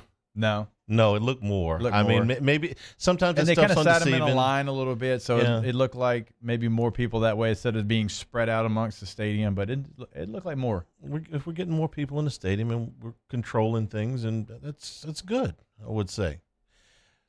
Looked like more people at Iowa State too when they beat Oklahoma. Maybe it was just because of the thrill of it. They haven't beaten Oklahoma at home since 1960, and Oklahoma. You know what happened 30 years before that? A&M actually won a national championship. I thought it was going to be Elvis was born. That was 35. If you watched Iowa State and Oklahoma, this was not a fluke. This was a 50-50 game all day and all night. It was going to be who made the last play, and as it turned out, it was Iowa State that made the last play. Oklahoma, Texas should be going into this week's game both 0-2 in the Big 12 because Texas sort of miracled one on a week ago Saturday against Texas Tech.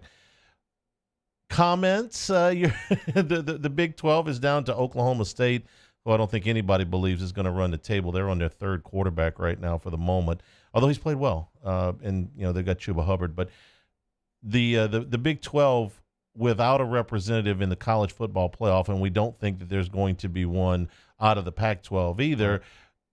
The odds are in better favor right now that there will be a second team in the college football playoff from the SEC than that there won't be. Look, we kind of just chalk it up every year that Oklahoma's going to be there because they've been the last four. It's like, well, okay, Oklahoma's going to get their spot because they're going to do, because they're going to win really all their well games in the Big in that 12. conference. Yeah, and then you're going to have an SEC team. Maybe you can get two. You're going to have, obviously, Ohio State's probably going to get in there. Clemson, okay, we're trying to figure out a way to get two SEC teams in there. Well, it ain't going to happen this year. The Big 12, every team, like we mentioned in the first hour of the show at Sammy's, has a loss outside of Oklahoma State, and they've still got games, against Iowa State, who just went out there and beat Oklahoma, still left on their schedule. You mentioned they're on their third quarterback. And so how about that as a conference? You make the decision to go out there and play a non-conference game, a +1 format, and it kind of backfires on you. You get beat by the Sun Belt 3 times in the opening weekend, and now some of your contenders are getting beat by, lesser teams within conference play as well. It's just an ugly start to the season there for the Big 12. And, Texas, not really that surprised, I guess. We heard who they had coming back, kind of the same argument we have with Texas A&M. Little love for Gary Patterson or not so much? I mean, they still lost to Iowa State the week before. Well, it's 7 out of 9 for Patterson against UT. Ever since I started talking about Gary Patterson, everyone I talk to just randomly in conversation brings up how big of a stud Gary Patterson is. So it's me. Okay. It's me. I'll admit that I was wrong. Apparently, I'm the only person that doesn't. I think he's a solid coach. I thought you glossed over TCU in the Rose Bowl a little bit. I mean, Northwestern's made a Rose Bowl in the last 20 years. This is not a common thing for TCU to play in the Rose Bowl, okay? I mean, that was kind of a big deal. Was it Donnell Autry was the running back at Northwestern? Name the coach. Who was the coach there in Northwestern when they made the Rose Bowl? The guy that died. Or was it Gary Barnett? Who was the coach that died between Barnett and Fitzgerald? Randy something. I'll think of it in a second. Was it? I think it was Gary Barnett. It was Barnett? I think so. Okay. Where was I?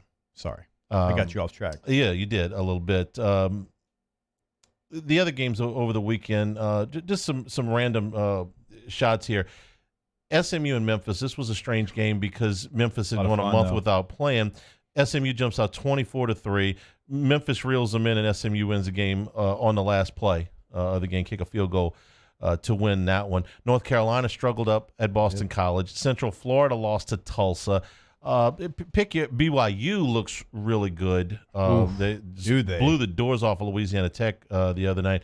Any other games that caught your attention? Well, I want to say Boston College is a much improved football team. That's a team that is buying into their new head coach, and they are playing tough. And so I give North Carolina a little bit of a pass there. But I want to ask you this.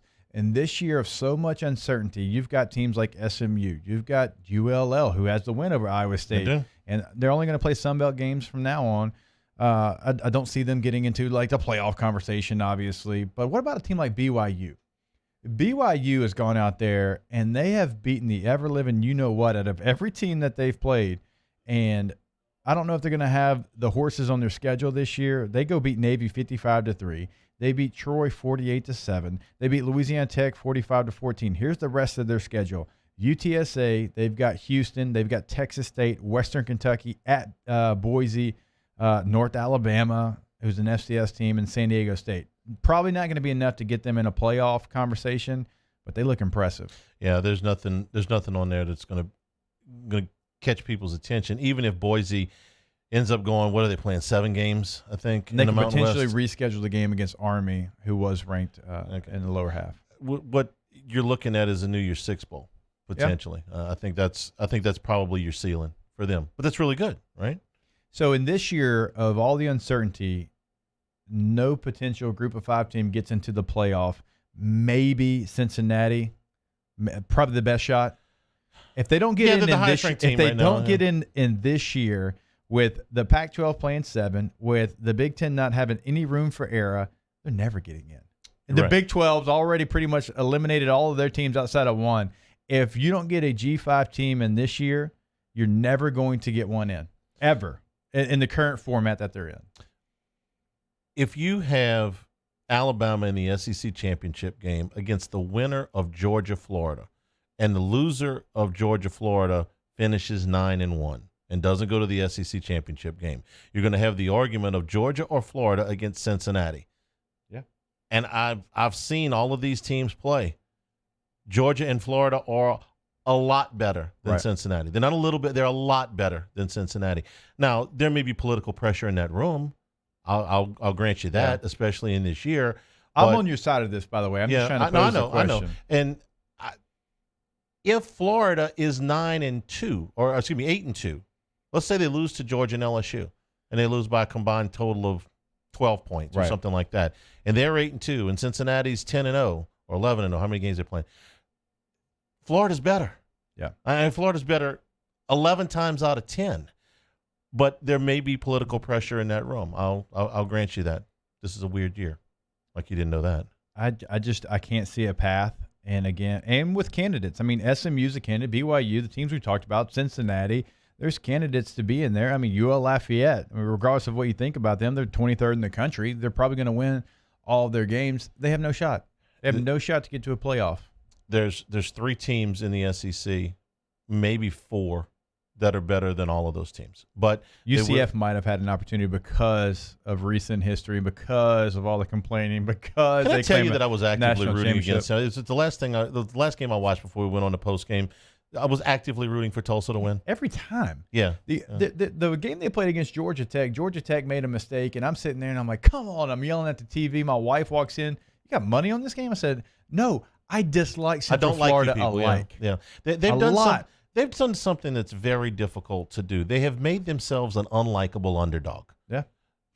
Ordinarily, an underdog is beloved, right? If you don't have a specific rooting interest against them, if they're not playing your team, generally the underdog is liked, is favored. Yeah. No, not them. They've managed to make themselves wear the black hat, even as the perennial underdog. Very difficult to do. You got to really be a bleepity bleep. Take a break. Come back. We'll talk about the Saints who win over the Lions. That's next. This is Hanging with Hester and Hanny, 104.5 ESPN Baton Rouge. Hanging with Hester and Hanny.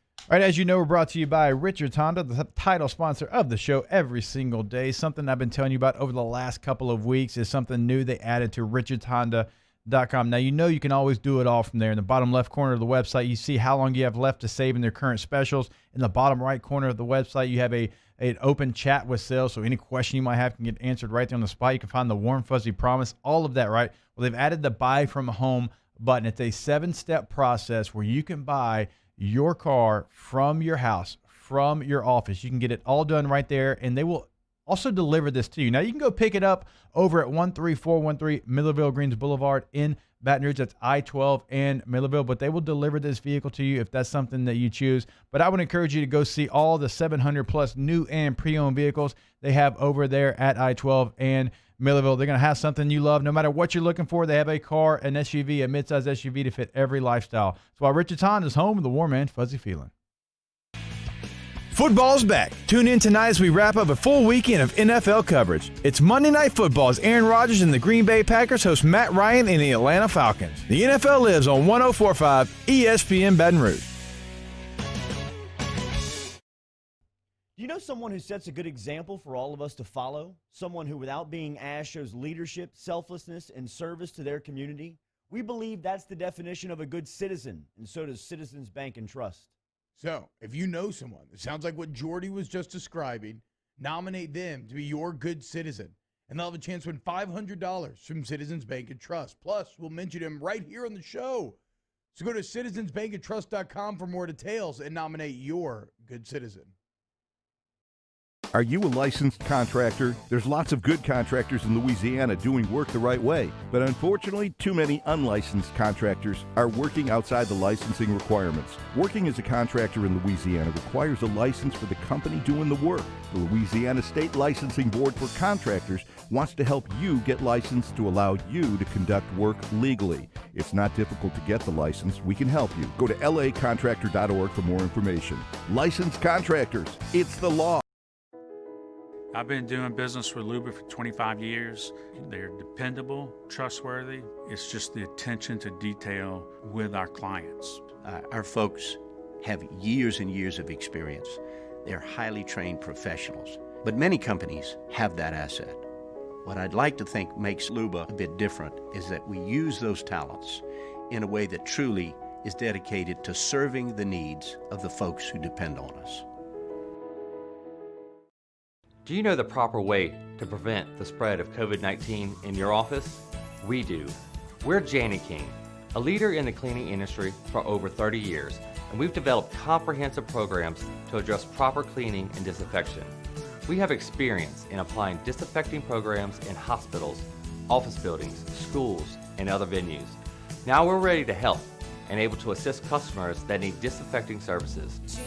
King, the king of clean.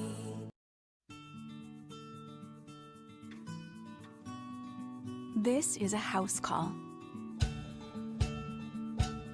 This is a follow-up appointment. This is a diabetes checkup.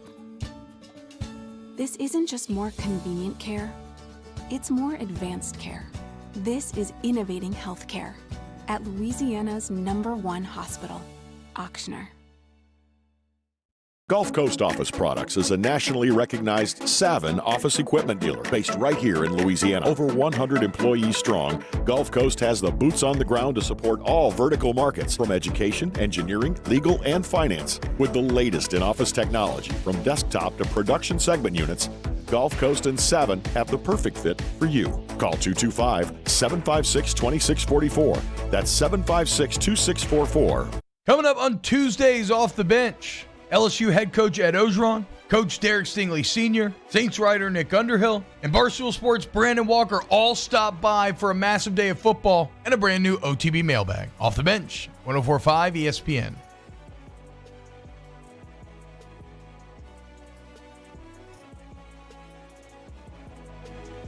Hangin with Hester and Hanny on 104.5 ESPN Baton Rouge and 1130 The Tiger. Randy Walker was the name we were trying to come up with at Northwestern coach, but it was Barnett that they went to the Rose Bowl with. That's what you get here. That's what you get here. Yeah, I mean, we cover all the bases. We're talking Northwestern and the Rose Bowl, not Northwestern State, the Demons, but the Wildcats up in Chicago. We even had some high school stuff going during the break here, man. We're well-rounded. Saints beat the Lions yesterday 35-29. When we were doing post-game towards the end, we got the word that there had been a positive test with the Saints. We went to sleep on ended up being Sunday morning. We didn't even know if the Saints-Lions game was going to be played, and it turned out it kept coaches and players up for quite a while. They had a very late night into the early morning hours of Sunday, had an early wake-up call, found out the test was negative. It was a false positive. Go out on, a little bit bleary-eyed maybe, and find themselves down 14-0, less than 5 minutes into the game. What were you thinking at that point? If you didn't think Texas A&M had any chance at 14-14, did you think the Lions had any chance at 14-0? I did, because of the way the game was going. The Lions go out there and they put a drive together. They get points. Drew's first pass, interception. They score. I thought the Lions were going to win the game. I thought the Lions were going to win the game before the game, and I certainly thought the Lions were going to win the game at 14-0. I was like, oh boy, Monday at Sammy's at 10 a.m. is going to be fun. And I thought it was going to be a little bit easier. I thought the Saints and LSU were going to win, and obviously the Saints came back and won. And credit to them, because you're down 14-0. You've got to respond, and they did. 14-play drive, a big boy drive. Okay, we're settled into this game. You're Detroit. We're the Saints. We're going to prove we're the better team. And they went out there and did that, because 14-0, and the way it looked, I thought it was going to be not only a win for the Lions, but the Saints were going to be in trouble. Let me give you another adjective for that drive. Season-saving drive, potentially. Fair. They don't score there, and the Lions get the ball, and they go up 3 scores, even if it's 17-0. You got to think about what the Saints are dealing with at that point. Back-to-back losses for the first time in 3 years. You're up there without 6 starters. Mm-hmm. You've been up half the night because you didn't know if the game was going to get played. Now you're down 3 scores. I mean, I know there's no fans, but you're on the road. You don't know if your quarterback can be the guy that has led you back in times before that. They don't score there. It was easy to see that this thing could have gone really bad in the other direction. And that was, would you say, a big boy drive? Yeah. It was a big boy drive, a season-saving drive potentially. It was, and you're exactly right about who they had missing. But something that I found a positive with the guys they were missing, and we talked about it earlier, was Andrews Pete was out, but I thought the offensive line with Easton at left guard, with Ruiz at right guard, I thought they were more physical. You know why? They were better. They were. That's And better. I thought at the point of attack, Easton's a so better much player better. than Pete right now. I mean, he's not being paid more, but he's a better player than Andrews Pete right now. I don't know when they get everybody. Player, I can tell you that right now. When they get everybody up back healthy, we'll see. What they decide to do, and I'm sure there'll be pressure because of what they're paying him. But Easton is a better player right now than Andrews Pete. There's nothing worse than being in the NFL and be out there playing well, and then all of a sudden, because someone has a better salary than you, and the GM or whoever wants to make themselves right or look better, you get replaced in there. And it never necessarily happened to me, because we didn't carry a lot of fullbacks anyways. I was typically going to be the only fullback, but I saw guys who were playing really well at a skill position or prime position get replaced when the other guy came back because of the amount of money the other player was making. And it makes your team worse, and it's one of the most ridiculous things in the NFL. I'm not saying it's going to happen in this case. I'm just saying typically I've been in that situation. One of the other positives I thought that came out of yesterday's game was a play of Patrick Robinson, who has been sort of maligned throughout his career. I thought he had one of his better days yesterday, and they had to have it because they didn't have Lattimore, they didn't have Jenkins, and they were down to. They re-signed King Crawley. They were so short-handed that they had to have that kind of performance out of him, and I thought he played really well. I'm not telling you he can play that well the rest of the season, or that he's going to be a vital cog into what they're doing. But, man, he stepped it up yesterday. And Kenny Golladay, who is a very, very good receiver, could have went crazy against that secondary, and he didn't. He had a good day, but he did not have one of those Flipper Anderson, days against the Saints. You remember that stupid game. But I thought Patrick Robinson was a real bright spot yesterday. I thought he was in a player that kind of gets forgotten about, and just because of the ups and downs that he's had throughout his NFL career. But they had to have it. You mentioned King Crowley's back on this team, and they kind of signed him in the 11th hour. They were missing so many people, it seemed like, on defense yesterday, going against a veteran quarterback, and like you mentioned, with not only a good receiver but a pretty good tight end as well. And you have been getting killed by the tight end. You gave up the most yards and really big plays to tight ends than anybody else in the NFL. And you hold T.J. Hawkinson. He had a touchdown, but he only had 2 catches for 9 yards on the game. So you did a really nice job. You improved that on a guy who was, a top 10 pick, very talented tight end. So there was a lot to like defensively from the guys who had to step up. One of the positions that I'm still kind of waiting for someone to step up is the tight end position. Jerry Cook was out. I thought Adam Troutman would get out there. I thought he'd get some targets. I thought Josh Hill would get a couple of targets. Josh Hill only has 1 catch for 7 yards because with Jared Cook, you just don't know what you're going to get. You don't know what to expect. You don't know how long you're going to get him focused and playing at a high level. I thought he was very good the last, say, 10 games of last year. I thought he got off to a slow start, but the last 10 games he was really good. There were times in the first half a dozen games where it didn't look like he was engaged, and I thought over the last part of the season that he was. I think he's a tough player. When he first got there, I was kind of questioning that, but then he took some shots later in the season and bounced right back up and had some productive games. So you hope that they can get him back in a reasonable amount of time, because I think he's an important part of what they do. It's going to be tough for Troutman. I'm not trying to pick on the guy. I mean, I think he's going to be a good NFL player, but you're coming from Dayton, where you got there as a quarterback, you switched to tight end, and without an offseason to kind of get used to the speed of the game, because I've said this for a long time, and I know people who haven't been in the situation think I'm crazy. The speed of the game going from the SEC to the NFL wasn't that big of a jump. It really wasn't. Now, mentally, it was a gigantic jump, but physically, it really wasn't different. He's dealing with both. He's swimming in deep ends in both, mentally and physically, because he's coming from Dayton to the NFL.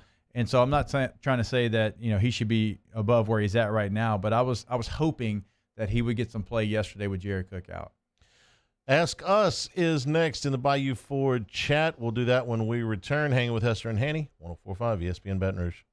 Hanging with Hester and Hanny. All right, we're brought to you by Garcia Roofing. Something you can always count on is the Garcia Guarantee. All work is 100% guaranteed. You know the price before the work is started. They provide an accurate estimate for your project.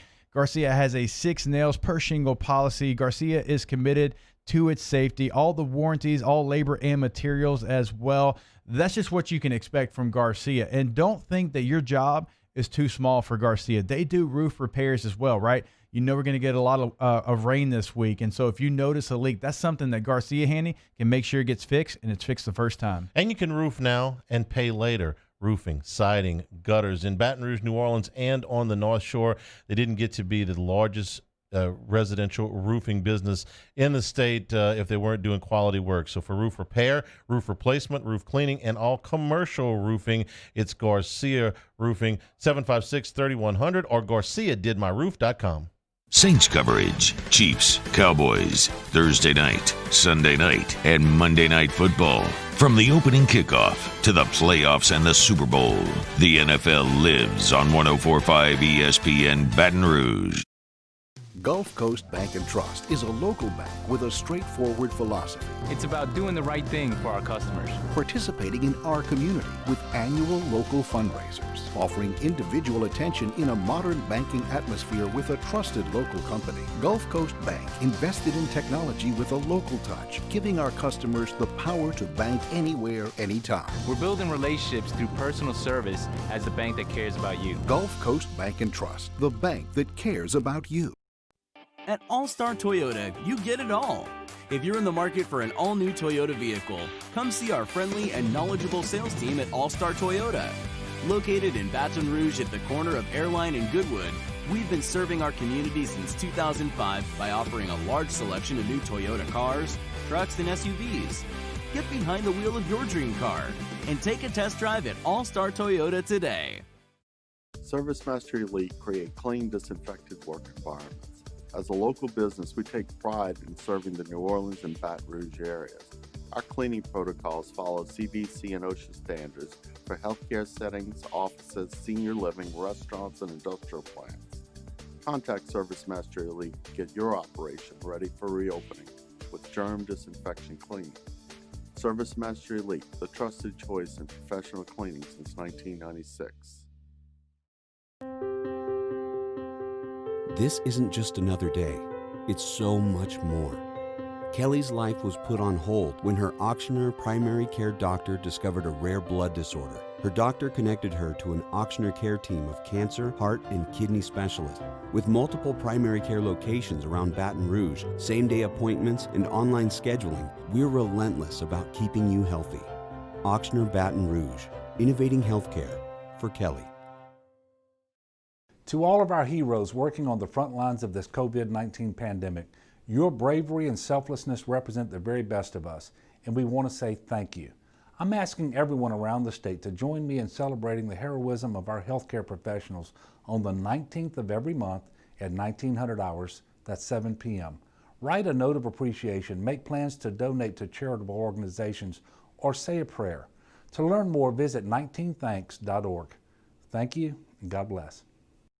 T-Bob Hebert here with breaking news. Front to Back Boat Services is the shop to upgrade your boat tech this fall. With not one but 2 NMEA certified techs, who better to install your Panoptic sonar, your HD displays. You want to see the fish under the water before you even cast? They have that. Trolling motor you could control with your iPhone? They have that. So what are you waiting for? Get into front-to-back boat services right now. Upgrade your boat tech. Make your boating dreams come true. Front-to-back boat services.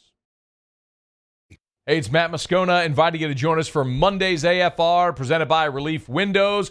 We're recapping LSU Vandy. We'll hear from Ed Ogeron, and certainly we'll talk Saints Lions as well. Join us 3 to 6, 104.5 ESPN Baton Rouge. Hangin with Hester and Hanny on 104.5 ESPN Baton Rouge and 1130 The Tiger. We're brought to you by Richard Honda, home of the warm and fuzzy feeling. All right, ask us, if Brennan continues to improve, do you think he comes back next year? Oh, yeah. I do too. I think so. I think there's definitely growth there, but there's things if he came back and obviously with a year under his belt that he could definitely improve his stock. No question about it. Ask us, should Bo Pelini be fired asking for a friend? No. he had a lousy game. Look, no question about that. He had a lousy game to start things off in 2005. He got things fixed. He's a vet. He'll figure it out. He had a lousy game. Just it's not a fireable offense. Move on. Ask us, if you were Coach O, would you start Emory to build off the last game or give all 3 running backs a shot and see who sticks? I think they're all going to get a shot, but I would reward John Emory for what he did in Nashville and for what he did going back and watching the tape against Mississippi State. To me, just knowing him a little bit, having conversations with him, he feeds off that affirmation. And I think if you threw him a bone, gave him a start, I think that could go a long way for his confidence. Ask us, what's the statute of limitations for holding a grudge against a former it says crutch. I think he means against a former coach. All right. I'm still pissed at Bruce Arians for the call he made with Freddie Kitchens and Ed Sissom in the 97 Iron Bowl. So that one for me, and that's not even an LSU coach. I'm still pissed off about that call. So what is that, 23 years? That's mine. I'm actually, you can go back further than that. I'm mad about Curly Holman just because. So the one long time. I've always been a little bitter at. I don't think I've ever really shared this one against Kentucky, 4th and 1. I didn't get the ball because we were going to trick them. Was the Charles thought. Scott got the ball? He did, and I'm not hating on Chuck. Chuck had a hell of a day in Lexington that day, but Jimbo call a play. Jimbo was that was Croton. Yeah. Okay, all right. There was a Monday night football game while I was in college that we had bet on that we probably shouldn't have bet on, and we had Washington. We had the over, and Washington got down to the 1 yard line and had 1st and goal on the 1 with almost 3 minutes to go. Yeah, and kneel the ball 4 straight times because they didn't want to run the score up. I'm still steamed at Joe Gibbs for that. That cost us money. I would be too. Oh, we were furious. Like, are you kidding me? I mean, because they had to give the ball over on downs, and he kneeled 4 times on us at the 1 yard line. I'm sure somebody back in the day had the LSU Ole Miss when Mettenberger was taking a knee with like half the 4th quarter left. Yeah, but I think they had covered already. I don't think that one. So how long? What is the statute of limitations? It's limitless. Forever. Okay, forever. Ask us, since I missed the first 2 hours, what did you have to eat at Sammy's? You had the salmon. I had the blackened salmon salad. It was fantastic. It was a mountain. I kept eating, and it didn't go anywhere. So the portions really nice over there. I had the crawfish patties with corn mock shoe on the top, which were also outstanding. Let's see. Ask us, did you know that with every Felipe Franks pump fake, an angel gets its wings? It's just mean. Hey, Felipe, big win, though, against Mississippi State. Ask us, what would it take for Pelini to prove himself to the doubters? The same thing he Florida did in game. 2005. Yeah, go win the Florida game and Hold that very high-powered pressing. offense Sure. to something respectable. You're not going to do – again, we said it last week. There's nothing you were going to do against Vandy or Mizzou that was going to prove anything to anybody from the outside looking in. We knew that. Yeah. Ask us, what's the most interesting fact you know? I feel like Cade – this is like right up Cade's alley. The most interesting fact that you know, Cade? Man, put me on the spot. Is it sports related? I guess, or It can be anything. Doesn't doesn't have to be. I know this. There's one really obscure trivia question that I still remember after all these years. Who's the only guy to bat behind the two most prolific home run hitters in history? And the answer is Eddie Matthews, because he hit behind Hank Aaron and Sadahara O, because he played in Japan for a while. Is that interesting, or is that just nerd? I find that interesting. Like all mine are like how much LSU was in empty last year, how many snaps Clyde Edwards-Helaire played, a percentage. Like that's all my interesting facts. Although nobody appreciated my interesting fact, the fact that all the MLB playoff series are against division opponents. Like all of them are in the same division. That's never going to happen again in baseball history. Yeah. Every playoff matchup is someone you know very well. Ask us, looking ahead to Florida, who do you put on Kyle Pitts? Derek Stingley Jr. And he tried last year. Yeah. I was going to say Tyrann Mathieu, but I guess it has to be a member of the current team. Because Florida's got some other receivers, but they're all speed guys that, okay, and I know that was something that you struggle with, but play zone behind that so they don't get behind you, because Kyle Pitts is a problem. Now, Jacoby Stevens, do I think he could switch it up? Yeah, I think he could, but I still think you won't Stingley on their best player. Ask us, Boudin, Gumbo, Jambalaya. One has to go. Oh, my gosh. Are you kidding me? One of them has to go. I know. For me, it'd be the Jambalaya. Me too, but I love it. Oh, yeah. Yeah, it had to go. Gumbo can't go anywhere. We're not Richard Condon hating on Jambalaya here, but it's third out of three. Jambalaya done right. Let's ask us, what's your favorite question to hate? Why is Texas A&M not good? Oh. I hate that question because it gets me on a 10-minute just tangent. For me, it's do you have some free time on Saturday to help out in the yard? Same. I'm going to be in trouble for that one. Goes double for Sunday. Yeah, Sunday's even worse. My one day off. For Kate Wazan, for Paul O'Neill, for Jacob Hester, I'm Charles Hanagriff saying thank you and good afternoon. Stay tuned for AFR 104.5 ESPN Baton Rouge.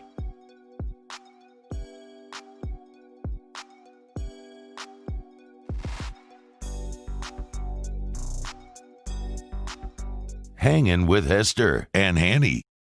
Gulf Coast Bank and Trust is a local bank with a straightforward philosophy. It's about doing the right thing for our customers. Participating in our community with annual local fundraisers. Offering individual attention in a modern banking atmosphere with a trusted local company. Gulf Coast Bank invested in technology with a local touch, giving our customers the power to bank anywhere, anytime. We're building relationships through personal service as the bank that cares about you. Gulf Coast Bank and Trust, the bank that cares about you.